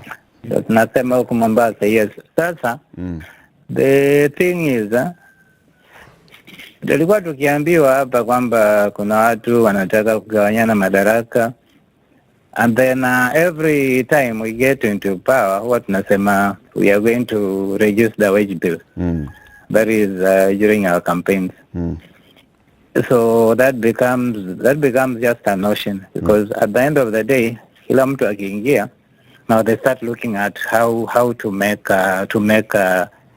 jinsi ya kujipatia vyeo zaidi. So if you now split the counties, see other people will become governors, and the wage bill increases instead of trying to reduce it. I think, to me, the most important thing is to actually produce enough food for our people in those counties. Not a matter of could produce posts and positions. Okay. Because now, look at a country like Egypt. Egypt depends on the River Nile, which comes from our place here, from our Lake Victoria. But wanajifeed na hata wanatuuzia, they even export food. So this instead of concentrating on what is important, we see to keep produce enough food, everybody awe ameshiba. Now when we are talking at we are overfed, ndio maana tunataka sasa kugawanya because there's too much in one county. Then maybe that would make sense. Thank you, But Nelson. at the moment, that should not be a priority. Thank you, Nelson. Evans in Nakuru, in Kisumu. Evans, good morning. Good morning, Eric. How are you? Fine, thank you. Yeah, how is it sitting? We're very well, thank you. Yeah. So Evans, do you support the bid by the MP? Not really, I don't. Why? Kulingana na mimi naona ni kama haya yote yanafanyika kwa misingi ya kikabila. Tuseme, he said in Busia, the Tesos are the minority, but they have had the governor for 10 years. That is Sospito Jamong, is Teso from the minority. Sasa wana sababu ipi ya kujitoa Busia? Unapata? Mimi naona it's for their own selfish interests and that is not the voice of the people. That is according to me, sir. Yeah. Thank you very much, Evans. People are not buying into this. You know, first of all, the thing that people seem to be pointing out to is the cost. Against the backdrop of the problems we're facing in the country right now, I think you mentioned, people just say, no, forget about it, man. And that's not a discussion we want to hear now. We have problems that you need to be addressing. You're telling us you want a new county. Yeah, I think so. Yes. It slaps in the face a little bit differently because there are issues that folks have been coming off. Look at the process that we've just come out of, an election. You have a new president. And when that was happening, there was so much in the country that seemed to have been going to the dogs, right? The economy is tanked. There's a drought. We just come out of what would be probably the worst pandemic in the world. Yes. You know, the country is still trying to come off the reels of that. And then now you're saying, okay, well, let's spend a little bit more money, shall we? Let's look for, in terms of a priority list, is it a priority right now? We're 4.5 million people on the brink of starvation. Some have died. When you're saying, let's try to get this economy out of the doldrums, is it a priority at the moment? Is it not something that you would do when everything is semi-settled? Okay. Sydney in Eldoret, good morning. Hello, Sydney. Issues again with the line. But yeah, there's a way of looking at it and seeing the money bit. Right. The money being spent. Yeah, we're going to have 10 more people in parliament. We're going to have more governors in office. You're going to have more CECs being paid. More MCAs. More MCAs. It's a lot of money. But think about the value of the representation for those people. Think about if today the people of Tiati are feeling, yes, despite the fact that I, Pokot, served as a speaker in a larger assembly called Baringo, my people still felt, even when the resources were coming, they were still going to those other parts of this county. Yeah. That this county, which I represent, which is Tiati, which is more than 50% the landmass of the entire Baringo County, did not get the resources that it ought to have received. You know, I'm torn between this. This is It is what is said, but is it true? You see, if you think about it, there are 6 constituencies. Yes, there are 6 sub-counties. Yes. So you're dividing development money. Yes. Per sub-county. Yes. You are 1, they are 5. Precisely, but also... You are 1, but you're 50% of the landmass. You are 1, but you are the ones who don't have schools, you don't have roads, you don't have hospitals. It's the same discussion that was had between the issue of landmass versus population. Yes. When you're divvying up this money. It's the same discussion. Same. You have a county that is the size of many counties put together, like say Marsabit. Okay? Great. But the population, what is it? Is it even 1 million? Is a ward in some counties. Precisely. So now you want to ask yourself, how do you deal with this? Now, the Commission of Revenue Allocation had thought of these things. They actually thought through these things. And they went about trying to see how best they can actually ensure that resources reach those who who need it most. But then there comes the problem of the leaders who are elected and their capacity and their willingness to actually do what they need to do for their people. Okay? So, because many of them do not, then this discussion of marginalization gets wings because it becomes a reality that everyone is facing. So, and if there's a problem, you see, you don't know what other constituents are facing, but you know what you are facing, and you feel this one we're being marginalized. Why? Everyone knows the billions that the counties get. They know. It's public knowledge. We feel, surely, couldn't a bit of it have come to us here to solve these particular problems? Now, so long as that discussion takes place, the benefit of actually ensuring that representation is devolved will not get a fair hearing, because this is what I'm hearing. The side of just devolving representation at that level. In my mind, the thinking behind it is sound. However, the reality, if we're to use the current counties that we have and the manner in which we have seen them being managed, then you'd say, hey. So I hear they could argue that it's because they're being managed by those other it's people. because those ones are managing them. If you had given us an opportunity to do it, perhaps we would see a different set of outcomes. But this experiment has actually been put into operation. We've seen it. We elect someone because the former MP was doing God alone knows what. Okay, and now give us a chance. And this other guy comes in, and then he also does God alone knows what. So it's. Look, the sticky thing about a conversation like this is that whatever side it is that you are arguing on or arguing for makes sense. And that is why it is so difficult. Yeah. That is why, because first of all, are you going, look, whichever side you say, these people need representation because they have not been represented at national level. We've seen them get the short end of the stick, etc., etc. Is there merit in that argument? Absolutely. At the same time, you're coming and saying, okay, guys, seriously, could you have picked a worse time? Here, the country's going through 1, 2, 3. Does that side of the argument make sense? Absolutely, it does. Now, you want to say you've never given us an opportunity to do this, and now we say electoral boundaries and Independent Election and Boundaries Commission has a mandate to do this thing, which we have said is necessary to do at this time. Does that side of the argument make sense? Absolutely, it does. But it is for you to find a balancing or a point where all of these things then meet in tandem also is even more difficult, because which gets priority over another? And who's going to let down their position, even if it is understood? Who's going to let down their position and say, okay, fine, we understand that you have seen that we need this representation, but we are going to take one for the team and say, let the country recover first and then give us a chance. Who's going to do that? And you are, who are you asking to take one for the team? Who's going to do that? As the country recovers, can we recover as part of that country? Exactly. You see, if we, the people of Kuria, if we, the people of Endebess, if we, the people of Mwingi, want to recover, we'll still be part of it. We're still part of the country. We'll be whatever recovering amount together we are getting from the to national level, let it come down, but let also be divided specifically for us. We'll recover. We are not saying it now because of this increase the country's budget to 4 trillion. No. We're saying of the one that is reduce that there. budget from 3 trillion to 2 trillion. And of the one that is there, give us our own. Something. What we're just saying is we feel that we want to have our own direct representation and our own direct voice. You can't fault and that. our own direct determination of the things that affect us because we know our context. You can't fault that desire. In short, we want our tribesmen and our clansmen yes. To speak our language. Who speaks our language to be doing, yes. You can't fault that desire though. No. It isn't so much a question of fault. You see, for me, that discussion makes sense. Yeah. My problem is the people who hold office. That will the people who come into those positions at a later time actually hold that inherent desire to be represented, or will they make mollycoddle out of it? You know, these guys will cuddle milk even when there's no milk.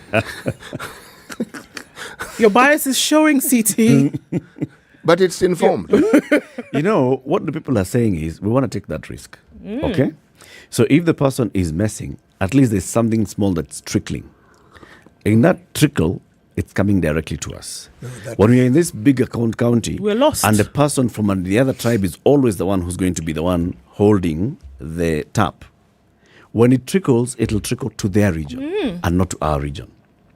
Didn't we have And an it doesn't MP matter. here? Didn't we have an MP here who told us that in the whole of the constituency, the tarmac roads, I don't think she could count one.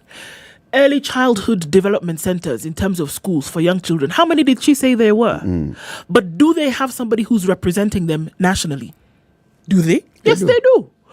But is it from their side? No, it goes to the east as opposed to the west. Now, such a person, if they have that representation of the west at the national level, don't you see now that is direct access to the national cake? And these things that they complain about on a regular basis then will be sorted out. Yeah. Bottom line, that's what they're saying. This one is going to be a tough one. But from all indications now so far is within the next 5 years, the It's not gonna conversation about amending the constitution is going to pick up speed. By the very That's people it. who did not want the constitution amended. It's going to pick up speed. Yes. Whether it's about changing the This term one, of they'll the touch president, or it's amending the constitution to increase the number of counties, or it's amending the constitution so that at the national level then we have better representation of who sits in cabinet and who doesn't. That conversation for the It's BBI happening. is coming back It's happening. in another name, another form, Yep. same animal. It's coming back. Bigger teeth, maybe. Bigger teeth. Hey, guy. In the next hour, we talk about the president and what he said the other day, that in the next 12 months, Kenya will produce Africa's cheapest mobile phone. Is that possible? Is that not? Keep it here, we'll tell you. Good morning. It's 9 a.m.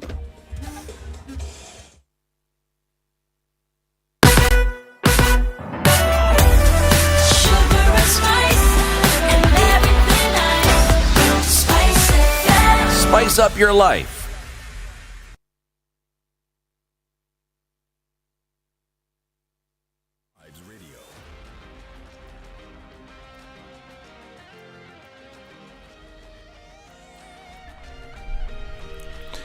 Good morning, this is Nito. I'm Dennis Aseto. The number of people eyeing the Kandara parliamentary seat has risen to 40 by the end of last week. Majority of the aspirants are expecting to clinch United Democratic Alliance nomination in the party primaries slated for November 26th. The seat fell vacant after Alice Wahome was elevated to the cabinet as Water Cabinet Secretary in the Kenya Kwanza administration. Wahome had been elected 3 times as Kandara MP before she was appointed as a member of the cabinet. Residents have asked some county leaders to allow them to vote for an MP of their choice without interfering with the process. Now, one of the directors of a company listed as the one claiming ownership of a house that was demolished in Westlands, Nairobi, pleaded not guilty to robbery with violence. The accused was before court for violently robbing Niraj Shah and Avani Shah of goods worth 18 million shillings. He was released on 2 million shillings cash bail. On November 10th, the High Court in Nairobi released Zachary Baraza, the auctioneer, who effected the eviction and demolition of the 80 million shillings home in Westlands. Baraza was ordered to report to the investigating officer whenever he is summoned to do so. Now, 12 police officers facing murder charges for the murder of baby Pendo, a 6-month-old child, at the height of 2017 election protest in Kisumu, declined to plead.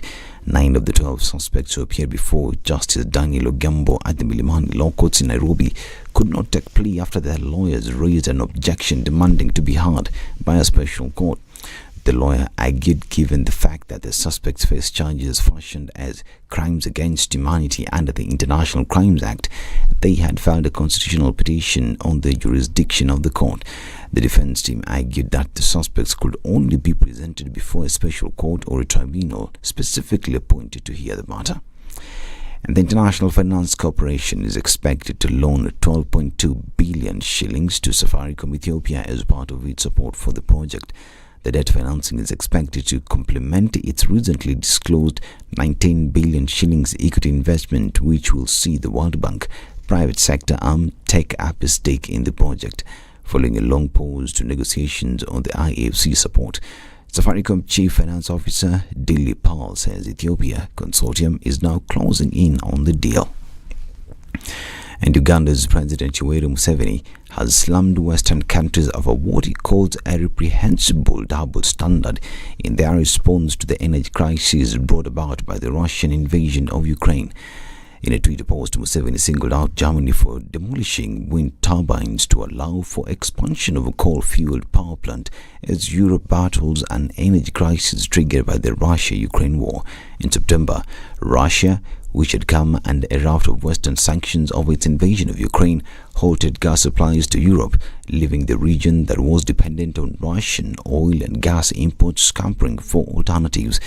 Germany had proposed phasing out coal-fired power plants by 2030 to reduce carbon emissions, but Europe's largest economy has now been forced to prioritize energy security over clean energy as gas supplies from Russia froze.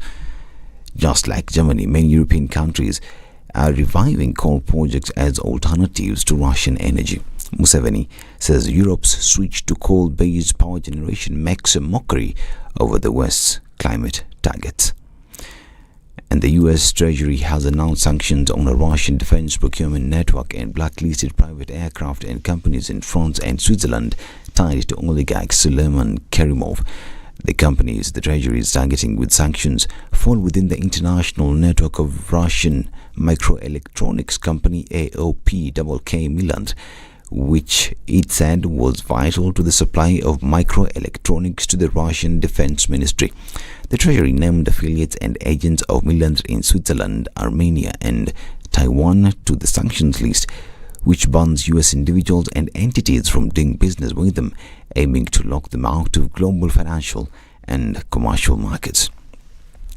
And an Englishman who reportedly threw eggs at King Charles III and Camilla, the Queen Consort, in northern England, has been banned from carrying eggs in public as part of his bail conditions.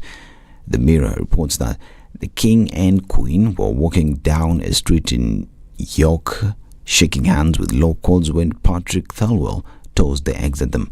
The eggs, however, missed the royal couple who were in Yorkshire on a royal visit, and the King and Queen Consort were led away from this scene. Speaking after being released from police custody, Thirlwell, who is self-confessed climate change activist and student at the University of York, said as a condition of his bail, he was ordered to stay 500 meters away from the King. He also said he isn't allowed to carry eggs in public. This is Newswire. I'm Dennis Asada. Good morning.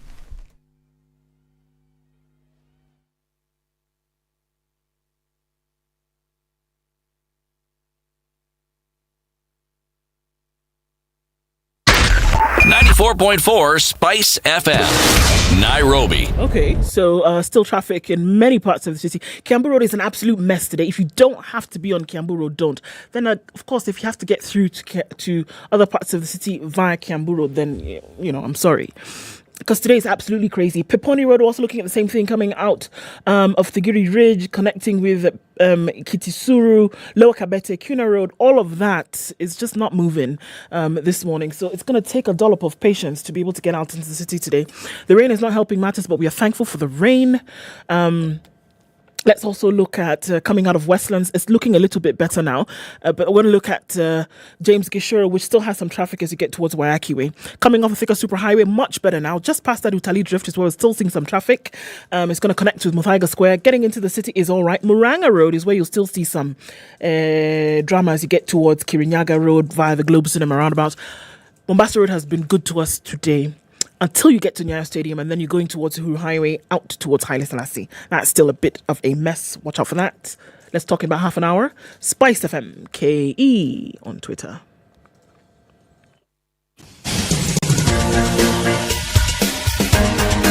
This is The Situation Room, the home of hard-hitting political commentary and penetrating insights about the state of the nation. This is a talk radio experience like no other. The Situation Room, a place for hard truths, debates, and elevated conversations. The Situation Room, witty, political, engaging, deep, controversial. In the room, we have C.T. Muga, researcher, academic, seasoned political observer, a fountain of wisdom in these politically uncertain times. Ndu Oko, Nigerian by birth, Kenyan by choice, communications expert, Pan-Africanist, a truth seeker and believer in people power, and Eric Latif, agent provocateur, the man in the chair, seasoned journalist, news hound, a man who believes in punching up, not down.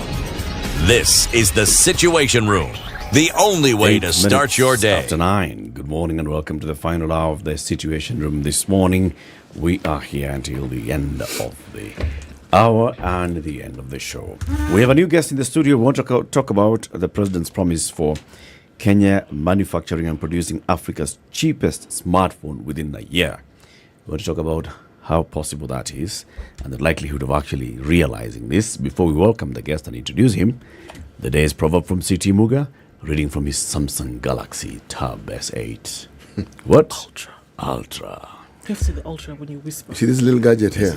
Ultra. Works wonders. Yes. The only thing that I think when they upgrade it, it'll probably have a little app that helps you shave or reduce your beard. Does it do that now? No, it's next. Okay. The next generation. The watch tells you when to shave. The Samsung Galaxy Watch 5 Pro. Yes, one does not give a gift without a motive. One does not give a gift without a motive. Proverb from Mali. Proverb from Mali. All right. Our guest is called Latif Cherono. He is the general manager for operations and strategy at a company called Gearbox Europlacer. He's here with us in the studio. Good morning, Latif. Good morning. Good morning. It's a pleasure to be here. Thank you. Good to have you on the show. You know, everybody was asking this morning, so is this your son or is it your brother who's coming to the show? We never met another one. Yeah? We've met another Eric. Yeah. We've met another Charles. Of course, we've never met another Ndu. Right. Really? Well, not here at least. So, how are you feeling now? Latif? Yeah. We tuko wengi. We are legion. Well, now you're two. And then there were two. There were two. Those who thought there was only one Latif in the no, there are two Latifs in the country. Yeah. They're not just Ati Abdul Latif, because many people are Abdul Latif, but now there's just Latif. Yes. And Latif. Yes. Yours is Latif. Just Latif. Right. Mine is Latif. Okay. And you said you have a sister called? Latifa. I have a daughter called Latifa. Multiple connections on many levels. So you work for a company called Gearbox Europcar. Yeah. Europlacer. Gearbox Europlacer, correct. What's Gearbox Europlacer? What do you do? So we are really the first world-class electronics manufacturing services in the region. And what do I mean by that? It means that we design and manufacture electronics, right? In Kenya, that's normally known as a motherboard, but really the technical term for that is a printed circuit board, so a PCB.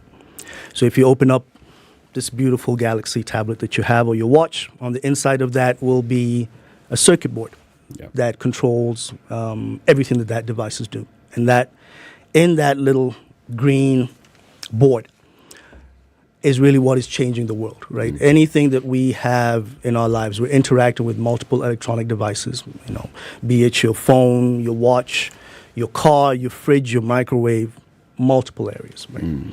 So what we're trying to do is to say, how can we add value in the context of the continent, right? We're really not trying to say we want to reproduce what's happening across the world. We're saying, how do we innovate and solve the challenges that we have, leveraging electronics and technology to create a better outcome for, you know, the populace, and not only Kenya, but East Africa and going beyond into the continent. So Gearbox is based in Kenya? That is correct. Is it Kenyan owned? So let's take a step back and understand how Gearbox Europlacer came into being. So many of you may have heard of a company called Gearbox, which started in 2014 as an incubation space or maker space focused on hardware, right? So since late 2000s, there was a huge software revolution locally, right? And that came from the likes of NILAB and iHub. But when it came to the creation of hardware, there really wasn't a space to do that. You know, to create hardware, you need engineers, you need equipment to do that. So that's the foundation of Gearbox. And it actually came from a gap from the founder, Dr. Kamal Gashigi, who was at the University of Nairobi, and realized that if you want to create products, you need equipment. But you can't do that within the university framework just because it's not geared towards that. So that's when he left the university ecosystem and founded Gearbox. And since 2014, Gearbox has really been focused on helping anybody with an idea around hardware actualize that. So how do you go fabricate? So go from idea to proof of concept, so you can validate that in the market. Now, the challenge comes in what's next after proof of concept, right? You need to scale. You need to go into a pilot. You need to go into mass manufacturing. That capacity did not exist in the region in terms of electronics. You had to, if you have a design, you have to ship that off to China to get manufactured and then get that shipped back. Now, with that, there are issues. There's time and delay, waiting for components. There are communication issues. But more importantly, if you didn't design it well and it gets manufactured in China, it comes back to you and you're starting that cycle over and over again. For a startup that is running on low cash, going through that cycle twice means you run out of runway and you fold. Right. So many hardware companies actually switch to software just because the runway is much easier, but not because that there's a lack of innovation or a lack of a problem to be solved. Just meant that ecosystem to support them did not exist. So Gearbox Europlacer is the company to solve or break that, fill that gap. So what does that mean? If we're saying that we cannot essentially manufacture product because we do not have the equipment necessary to do so, I just think of a program that we watch on TV every now and then, and looking at the different machines that then make some of these products. And it's really fascinating to see. Right. But we're saying now on the continent, we do not have that equipment.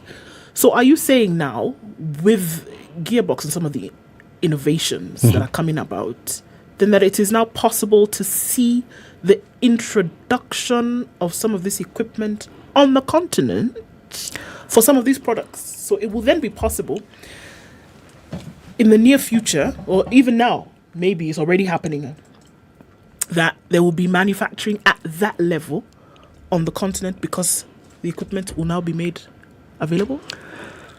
So it's already happening. We're already doing this, right? We're already manufacturing these printed circuit boards, especially in the realm of IoT. So IoT really means the Internet of Things. How do you connect a device to the Internet to be able to leverage value or to gain value, right? I'll give you a good example here. We all have water problems in Nairobi, right? So which means that you need to store water, and you need to pump that water from an underground tank or an overhead tank into your home and use it, right? But what happens when your water levels run low, right? You have an issue, or you don't have that visibility.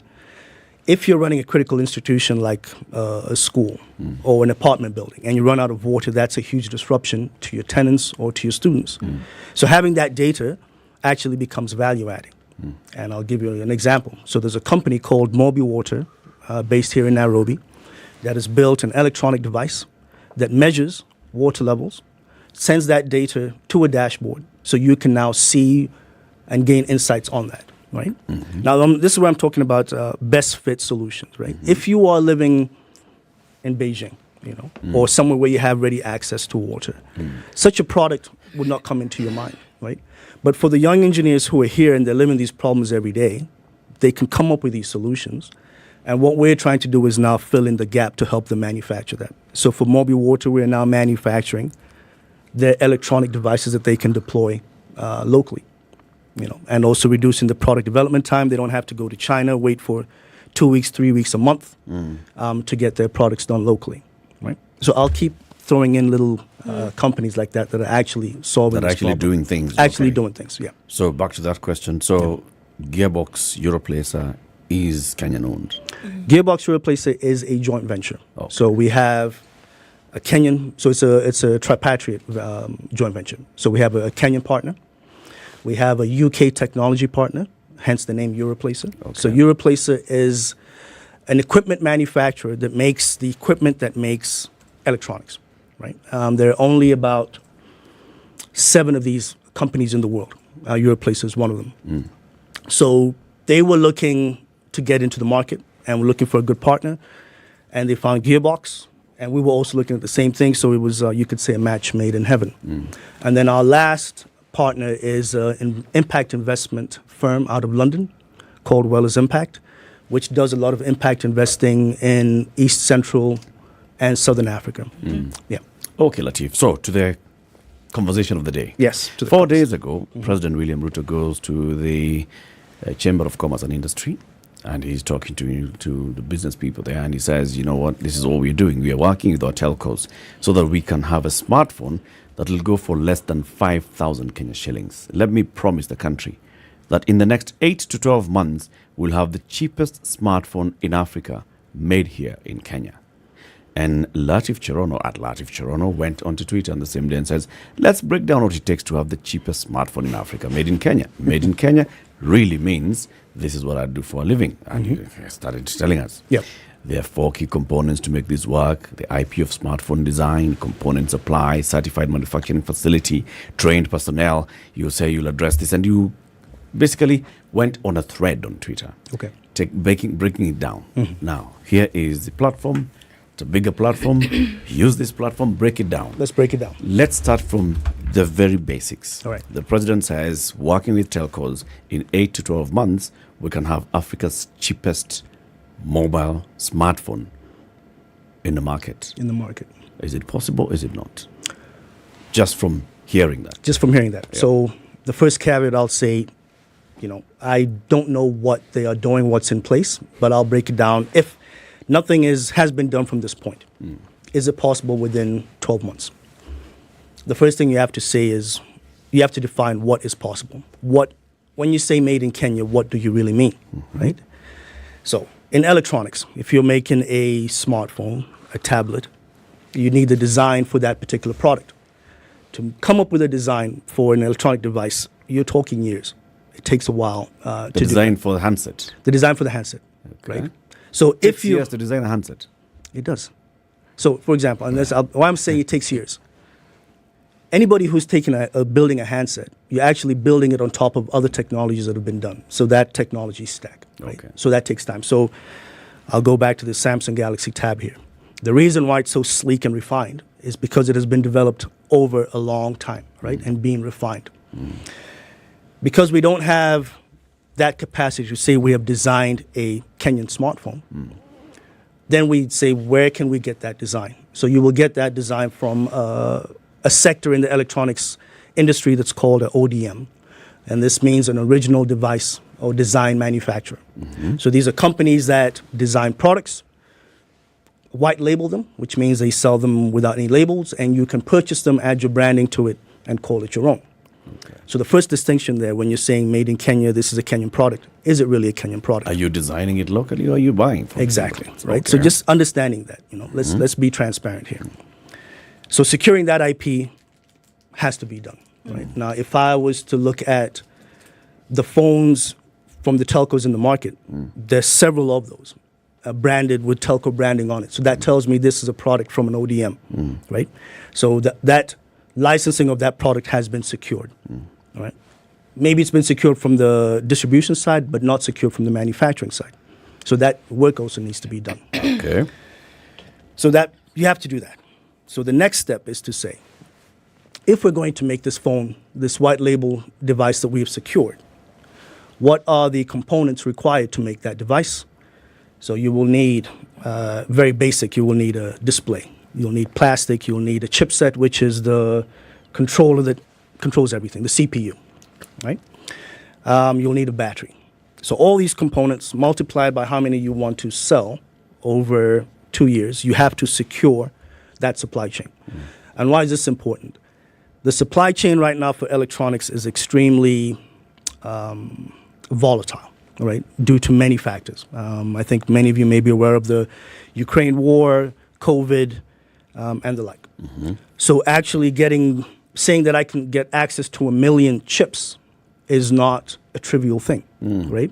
To the point to that you have to book that order to say, I will buy these 1 million chips today to secure that. Otherwise, somebody else will come and buy it from you, right? So there's that part. So you have to secure that. Then it actually now comes to the part of manufacturing. So when you're manufacturing, you need to say, what are you manufacturing? Right? Are you manufacturing the whole device? So when you're saying manufacturing the whole device, are you doing the casing? Are you doing the screen? Are you doing the PCB, the motherboard? And then are you assembling it? The battery. The battery, all that, right? What are you going to do? To do all of that requires a long time to build that capability, right? Companies that do that are called vertically integrated companies. So Samsung will get a lot of mileage today. Samsung does their displays, they do their casing, they do pretty much everything, right? So they can say this is our device. Most companies in the world will source different components from suppliers, And then right? assemble. And then assemble and then add their value in specific areas, right? Okay. So if we're saying in Kenya we're making a phone, smartphone, what are we going to do? We're not going to do the casing, not just yet, right? Because that capacity for injection molding for phone cases is not there. We have the foundation, but we're not there from a mold making perspective. Maybe in 2 years we'll be there. The screen, very few companies in the world make the screen for phones and tablets. So you're going to purchase that screen from that supplier. So where we can actually start adding value is the motherboard. Okay. So can we do that manufacturing here? That manufacturing has never been done locally until Gearbox Europlace is doing it. Actually, there's one of the... What's Dead and Kimathi doing? We'll get to that. Okay. Just put a pin in that, and we'll get to that. So, if you're saying you're doing the PCB, right? So that's something known in the industry as surface mount technology, and that just means you're placing the different electronic components on top of the board, right? And it's all done by machines. You have to set up the facility to encapsulate that process because it's a highly controlled process to the point of you have to control the temperature, the humidity, the dust levels, the electrostatic dissipation in that facility, because all these things affect the quality of your product. Okay. Right? That takes time to do that, right? So to set up that facility in 6 months, it's a little close. But I mean, if you throw enough money at a problem, you can reduce the you can solve it, right? Long and short of it, Yeah. if you're saying 8 to 12 months, possible but improbable. Possible but improbable. But again, we don't have visibility on what has been done, what has not been done. I can't say that for sure. But if they're starting from ground zero, it's improbable, right? But so how do you solve that, right? So now I'll say this with a plug for what we do. We have the capacity to do this, right? And you don't go in building phones from 0 to 1 million in a year. That you can't do that because you'll end up with half of that being scrap. Because you haven't refined and defined your manufacturing processes. You have to scale gradually. So if you want to build motherboards or PCBs, I'll say, come to Gearbox Europlace and we'll do that for you.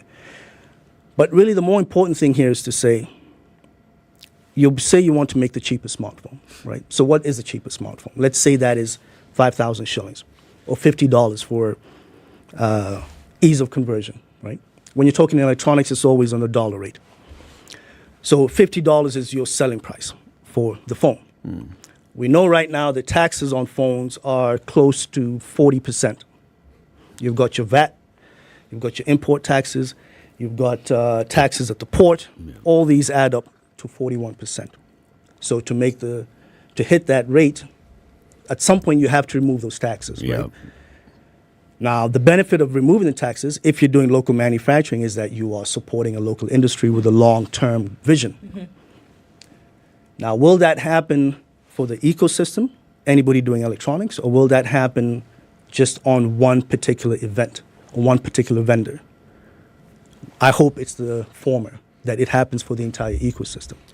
I have to ask this question. Yes, when you sir. talk about the cost, say, of a phone, what is it that determines the cost of a phone? What is it that makes one phone 10,000, another one 20,000? What are you costing? Okay. What is in the phone that makes it what we are told it is? Okay. So, to break it down in 5 simple steps. So you have the design or the IP of the phone. How much time was spent to create that device, right? People with huge R&D or companies with huge R&D budgets, the Samsungs, the Apples of this world, spend a gargantuan amount of money in developing their products. That is costed in the final product that you buy, right? Then next you will go into the actual components of the device, right? So a powerful device like the top of the range Samsung or an Apple, the chipset on that device, the processing on that device, you're looking at a cost of $120 just for that chip. Whereas on a very basic $50 phone, that chip might be $7 or $8. The next cost will be your screen. So the bigger the screen, the more pixel resolution it has, the more vibrant it is, the higher the cost. And then there's the manufacturing cost. Now, ironically, when you look at the electronics value chain, manufacturing is actually the tiniest sliver of value add in that chain. In commercial products, laptops, phones, the manufacturing portion is actually 8% or less of the total value. Whereas the value, it's upstream in the design and downstream in the distribution of that product. And why do I say this? You can just look at Apple. Apple doesn't manufacture any of its products, but they are the most capitalized tech company in the world, right? So if we're saying we want to make the phone in Kenya, and we want to manufacture the phone, and we're only focusing on manufacturing and nothing upstream on design, then we're losing, and we're losing bigly, if I can use that word. Right? Yes, you can. Yeah, we really are. So how do we then build the capacity to handle upstream and then downstream? And downstream. Downstream, we have the telcos. Yes. Maybe they could, work with the distribution network that's already in the country. Right. So it's upstream. Upstream. Where it's the design and the components that we're talking about. Exactly. Right. Now you asked what's happening in Nyeri. So Nyeri, I've been to Nyeri twice. At the Dedan Kimathi. At Dedan Kimathi, right? A company called STL, Semiconductor Technologies. Yep. This is an amazing facility, right? I've had the fortune to be across the world to see electronics being made. And to see what they're doing at Nyeri is mind-blowing. I mean, my last visit there, I was there with the CEO of Raspberry Pi. And he was mind-blown, right? So they are actually on the path to start making components, start doing semiconductor fabrication locally. They're on that path. Why is it mind-blowing? It's mind-blowing because it's happening here, right? No, and let me state that. When you're looking at, especially the semiconductor world, these are technologies that are happening in very few places across the world, right? Taiwan, for example, with the largest semiconductor fabrication facility in the world, Taiwan SMC. Then Intel and the like, right? And these environments are highly controlled because any sort of impurities in that manufacturing environment can cause significant damage to the process. And the product. And the product. Yes. But it's happening here. And for it to happen here and understand the process that they have gone through to build capacity is mind-blowing, right? Their workforce is all, apart from the CEO and two of the staff maybe, all under 30. Gender is 60%. 60% what? To the female. All right. Right? All engineers, right? So that to me, it's mind-blowing. And that tells me that if we focus on building capacity, then essentially you've created the pathway to the future, right? Okay, let's take a break. Yeah. It's 9:30. This is Kenya's biggest conversation. We're having a conversation with Latif Cherono, who is the General Manager, Ops and Strategy at Gearbox Europlacer. We are talking about the President's promise that in 8 to 12 months' time, it's possible for Kenya to manufacture Africa's cheapest smartphone at less than 5,000 shillings in the market. Is it possible? Is it probable? What would be required to get there? How much effort needs to be put in place? Can we get the sense that this much effort is actually being put in place in government circles and in the industry? That's what we're asking ourselves. Ndu, Yes. tell him about the Italian Cuisine Week. So, Latif, do you enjoy fine dining? I do. I'm actually You a huge do? fan of Italian, yeah. Huge fan. Well, you know what can happen? That if you go to any of these selected restaurants in Nairobi, Cafe Concerto, for example, Coltiva, La Dolce Vita, Lucha, Villa Rosa Kempinski, Mambo Italia, Non Solo Gelato, Sugo, and Ghioccheliere. You order a main and you get tiramisu on the house. Wow. So how about you try all 8 of them by the 20th? You've got like 3 days. Yep. By the 20th. And then 5. There's enough time. What's today's date? 15th. Ah, voila. And if you do that, you can now figure out which one has the best tiramisu, and then you can let us know.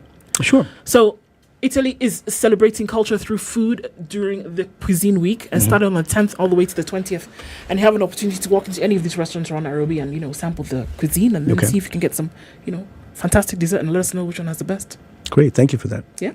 Thank you. You know Ngong, right? Yes. You've been to Ngong? Yes, I have. There's a new road that's being built there from Ngong to Suswa. You've heard about it? Yes, I've heard about that. Yes, it's a beautiful road. It's tarmac. It's along the railway line.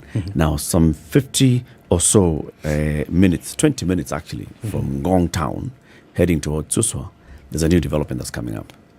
Your future retirement home overlooking the sunset. And then the Ngong Hills on this other side, and the windmills and the beauty of it. It's all there. It's called Naserian Ridge. They're selling phase 3 now of that. It's a gated community located that place I've told you, 20 minutes from Ngong town along the newly tarmacked Ngong Suswa Road, only 500 meters from tarmac, so you're not far off the main road. Fully beaconed, fenced, individual freehold titles, close proximity to electricity, to water, to schools, to hospitals. There's going to be a new market that's going to be built there. So all those things are happening, and it's cheap. It's affordable. If you go and buy an eighth of an acre, that's 50 by 100, 650,000 shillings. And you can put up your nice, beautiful weekend and retirement home up there. This weekend, our very own Jimmy Gathu will be taking people to that place. If you're free this weekend, please accompany him. All you need to do is cough up 2,000 shillings, get onto the bus, he'll take you. You will send 2,000 shillings to pay bill number 4068347. 4068347. When they ask you for account number, put your ID. And that's it. Accompany Jimmy, see the land, see the environment. If you like it and you start the process of booking immediately, 20,000 off. And so from 650 it comes to 630. It's possible. It's not probable. It's possible. Yeah, doable. Okay. In 3 days' time. In how many? Yes. Yes, 3 days' time. 4 days' time. 4 days' time. The 19th. Why don't you just say in less than 10 days? In less than... Yes. Sure. Less than 10 hours. No, sorry.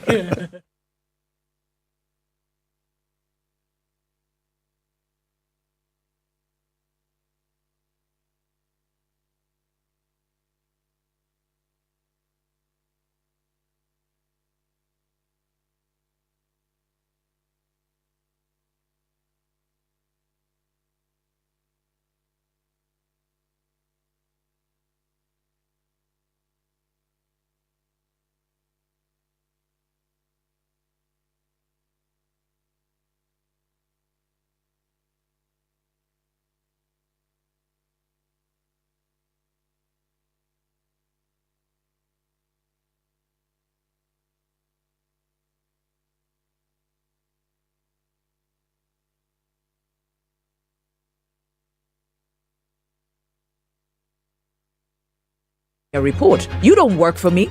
No, I don't work for you. You work for me. The drizzle continues in Nairobi, highs of 25 and lows of 16. Partly sunny conditions at 19. In Nakuru, highs of 23 and lows of 14. We'll also see 14 as the low in a partly sunny Nyeri at 20, going to highs of 23. 23 will also be the high in a sunny Eldoret at 20. It's gone up to 30 in a very sunny Mombasa this morning at going to highs of 31. And we'll also see highs of 31 in a rainy Malindi at 27. Sunny at 24 in Kisumu, going to highs of 27. And we'll see highs of 26 in Kakamega, where it's sunny at 24. Sunny conditions in Kampala this morning at 22, highs of 25. And the go to highs of 31 in a now sunny Dar es Salaam at 29. It's 17 and sunny in Johannesburg, highs of 22 and lows of 14. And we'll see light rain in Lagos at 26, going to highs of 32. Mostly sunny conditions at 24 in Kinshasa, highs of 31 and lows of 23. Looking out into Beijing, there will be a high of 17 going into early evening Tuesday and lows of -1. It's 8 degrees in Paris. Cloudy conditions will lead to highs of 13, and 13 will also be the high in a rainy London at 12. It's 4 degrees and clear in New York. Still Monday night coming into Tuesday. We'll see highs of 7 and lows of 3.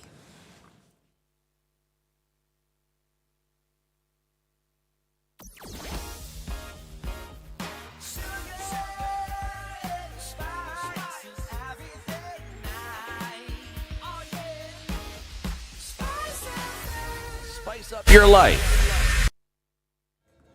Okay, so I think you're looking a little bit better in the city this morning, coming off a thicker superhighway, much better now.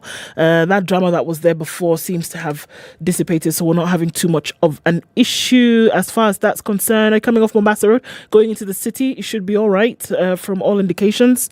And then coming in, inbound traffic, also not too bad. All right, keep an eye on things through the morning. Talk to us on SpiceFM. KE on Twitter.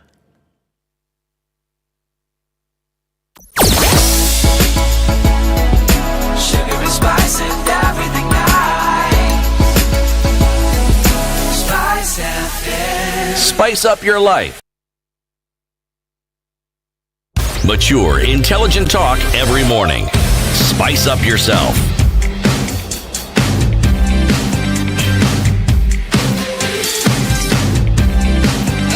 Mornings done right. 94.4. And we continue the conversation with Latif Cherono, General Manager in charge of operations and strategy at Gearbox Europlacer, talking about the president's promise for Africa's cheapest smartphone coming from Kenya. He said, "Let me promise the country that in the next 8 to 12 months, we'll have the cheapest smartphone in Africa made here in Kenya." Now, Latif, made here in Kenya, what do you mean? Could have been assembled here in Kenya. Well, again, you have to always define that. Not necessarily, everything designed and built here, Right, just right. assembly. Assembly. So if everything is just being assembled here, is it possible for us to actually have an assembly plant and assemble mobile phones from here? So if it's just assembly, yes, it's possible. We can do what we did with the DLP, the Digital Literacy Program, where we assemble laptops. And it happened. Happened at Moi, happened at Jaquad. Okay. But just pause. Yes. When we assemble these laptops, it means that we got a manufacturer who brought us the parts that met the specifications that we needed. Mm-hmm. And ostensibly, it was supposed to be cheaper. Ostensibly. Okay. Okay? Mm-hmm. But they were then our computers, because we assembled them here. Right. The question I'm asking, the same thing that Eric is asking. There is always this talk of this is an X product that is, they actually say made in such and such a place. The good thing is they don't say manufactured. When we're off air, I gave the example of a vehicle that is called a Kenyan car, manufactured here. It's called Mobius. Okay? I'd like to understand, what makes that car a Kenyan car? Okay. So what both of you are really asking is the path to value-add manufacturing, right? So when you're on this path, you always start with basic assembly, right? You take what is known in the industry as a semi-knockdown kit. Things come together and you put them together, right? That's it. But the amount of value that you're adding is very little. You're not adding any IP to that. You're just snapping things together, low-skill labor. The next path in that is where you actually start adding IP and more skilled labor into that process. So doing more complicated things like the electronics, designing portions, on a vehicle, it might be the lights. On a laptop, it might be maybe somebody does a Wi-Fi card or something like that. And the way you want to get to is fully integrated manufacturing, where you're doing the majority of that product locally. Why do you want to go down on this path? Because the more value you add to a product, the better off your economy is, right? I gave the example of what we were doing with the DLP project with very basic assembly was less than 2% value add to the total product, right? And the project was touted to be earning a lot of revenue. But where was the rest of the 90 8% of that revenue going outside the country, right? So if you're going on this path, you have to be deliberate and intentional to say that we're building capability for the future. You asked the question on why should we build these things, right? Why? The reason is because that's where the future is. And the people who create or own the IP in technology are the ones who will benefit. You've all heard about the fourth industrial revolution coming, right? But when you look at the patents in the fourth industrial revolution, the technologies around that, those patents are within 9 countries around the world. When you look at Africa, Africa doesn't create any patents, and not only that, is not even considered in the conversation as a consumer in the fourth industrial revolution. Wow. But we know this is transformative, right? I'll give you another example on how what we've known as IoT can change lives or impact lives. So there are companies in the LPG sector. I'll give you some examples. You've got MGas, Cocoa Networks, Pago Energy. What these companies do is they provide access to liquid propane cylinder in a pay-as-you-go format. And they do that using electronics. So you and I, we all get liquid propane, LPG gas in our homes, but we have to pay 3,000 shillings to get that cylinder. But ironically, that form of energy in that cylinder is cheaper than charcoal, right? But somebody who's earning small amounts of money a day can't afford that huge outlay. But if you can give them a cylinder with an IoT device on top of that cylinder, and they can buy gas to cook their meal, so I pay 10 shillings, that device gives me 10 shillings worth of gas, or 5 shillings worth of gas, which is enough to cook a meal, then the benefit is transformative, right? Yeah. Those types of products, and what I'm talking about, innovation, we really like to say best fit solutions designed locally that solve African problems. That's what we're trying to do. If we were to get into this fully integrated manufacturing processes, Yes, sir. would we not need to have the human resource that enables us to do this? Absolutely. So And the question is, do we? do we? So, yes and no. Okay. What we have right now is the foundation for that human resource, right? I really believe Kenya is on the verge of what I call a hardware revolution, right? We went through a software revolution right around M-Pesa was created. So why do I say a hardware revolution? Because we have the right things happening at the right time. We have this huge pool of young engineers who have capacity from a theoretical standpoint, but they don't have the capacity from a practical standpoint, but that can be trained over time if you're intentional. We also have, we're really more of a tech-focused and innovation-focused economy or startup in the country. So that's a plus. You don't see that elsewhere or many places on the continent, right? So if you have young engineers who are ready to be trained, a mentality to try to solve problems in entrepreneurship, then what can be done to catalyze that? The whole point of that thread was to say this is a good idea, but this cannot be an event. It cannot be we're making smartphones and that's where it ends. It cannot be what we did to the DLP. All these facilities that I mentioned, Moi, JQuat, are dead, dormant. They're not doing anything. So they just did those laptops. Exactly. And that's it. And that's it. They're no longer doing the laptops. Nothing's And even happening. after doing the laptops, when Yes. they're brought to the market, much of that money went outside the country to the owners, the Of the real IP. owners of the IP. Correct. Of the laptops. Yes. So if we're going to say we're going to do a cheap smartphone, then we need to say this is a catalyst for this roadmap. Okay. And what does this roadmap look like? This roadmap is the same roadmap that India has followed. India has a policy called the National Policy of Electronics that they put in place to build up National Policy of Electronics. National Policy of Electronics, instituted in 2012, and the second version has come out in 2019. Instituted in 2012, by 2016 they had doubled their output in electronics. They went from $2 billion to $4 billion, right? Egypt has a policy called Egypt Makes Electronics. Again, focused purely on that entire value chain. In 2000, Egypt's output in electronics was $60 million. Currently, their output is $4 billion. No. Right? All because the focus has been, this is the policy, the long-term policy, to say incentives for catalyzing this are reduced. Yeah. Training is put into place. R&D, if you're doing R&D in locally, no taxes or reduce or subsidize.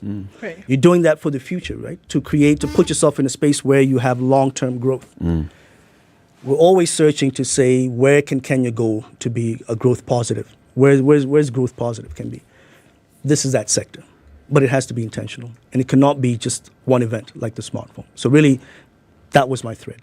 Sure. So now, if you look at what you've said and if you connect it to, 50, 60 years ago when the initial industrial revolution took place, it was essentially to get these nations who had come off of the Second World War after the Great Depression and said, look, you know what? We cannot continue in this manual way of, in order for us to survive, we must produce. Yes. And so the wealth that a lot of those nations still survive on today came as a result of what they did during this revolution. And is that not what we are saying? That essentially you thrive in the future on the surplus of your initial investment that is domestic, that is local. So what I hear you saying then essentially is that, we can have these great innovations, but it must be deliberate onto something else. It can't just be one-time flash in the pan kind of thing, and Kenya has this great smartphone, but we're saying that in order to survive, really, now we're talking about in order to survive, first of all, and then go to the place where you compete on a global level, is that you must make your own. You must build that capacity. And this opportunity, there's a huge opportunity here. But this opportunity is time-bound, right? And it's time-bound in two ways. Kenya is ahead in this space on the continent. If you exclude South Africa, and if you exclude Egypt, Algeria, Tunisia, Morocco, we're ahead. But we're not going to be ahead for long if we're not intentional about how do we stay ahead. We're also time-bound because of automation. Automation is coming, whether we like it or not. And what automation does, it removes the need for human labor in a point where you say human labor is my key resource, right?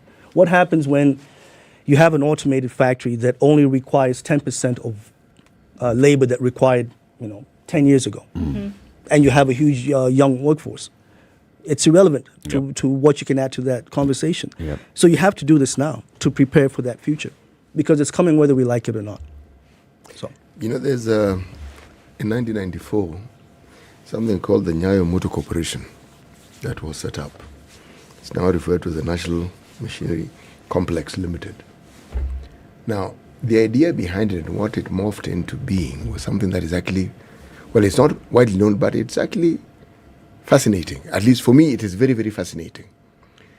Would such a complex help spearhead this idea we have, where we can get to a point where when you talk of manufacturing and talking about parts that are required for that process to work, if the vision was realized, would such an organization, would such a complex be part of that whole that we speak of that would now get us to that point where we're talking about a fully integrated manufacturing system? Absolutely. But it has to be an ecosystem play. Where I think the gap fell with NMC early in the day was that it was just one organization. You can't make change when you're just one. But when you're many and you're all connected in a cluster, then you can make the change, right? In electronics, all the minerals for these electronics, most of them come from our region, right? The cobalt in batteries and the like. But we're not adding that value, right? We're mining it, and then it gets shipped somewhere else and gets manufactured and gets shipped back to us as a final product. So if you're building this national policy, you need to say, where do we add value? Okay, you need to build capacity in innovation, right? You need to have capacity in the manufacturing of the components. Translating something such as tantalum, which is used in capacitors in such devices, to process that so now it can be made into a component that can be sold across the world, right? That is a type of vision that I'm really hoping was what was condensed into one sentence. And that's my vision and my hope. What would it take for us to actually get the realization? So if you look at what the president has done, he's set up a ministry not just for information, but for digital economy. Do you think with that State Department for Digital Economy, then all these things that you're talking about, taking that giant leap towards becoming an electronics giant in the region is actually realizable through this? It is, because it's been done. It's been done in India, it's been done in Egypt, it's been done in Malaysia, it's been done in Vietnam.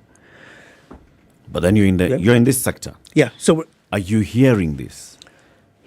There's a creation of a ministry. There's creation of a State Department. Right. There's an ICT authority. Right. There's a Concert Technopolis authority. There are all these things. Right. But are you hearing the right things, the right words coming out of government? We've not, let me put it this way, we've not heard it yet. But that's not to mean that we won't hear it. So it's my hope that this conversation is enlightening and What opens do we up. need to start hearing that? So it really needs to be a stakeholder discussion, right? And it's to say, take everybody in this ecosystem. What do you need? What are your barriers, right? What are your pain points?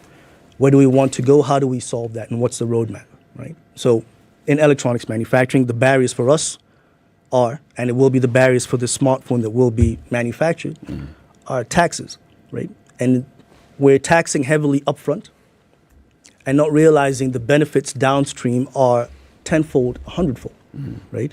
So how do we look at that conversation and change how we're approaching that regimen? So when I'm asking what we need, then we need the right voices. Absolutely. In a room. Yeah. But do we have the right voices in the room right now? I think we're still looking for the room. But let me ask this question. Okay. I think we've had opportunities to even have the room. The German government wanted to build a technical university. Wanted to be, from the ground up, build, equip the works. Yes. Now, something didn't quite happen the way it should.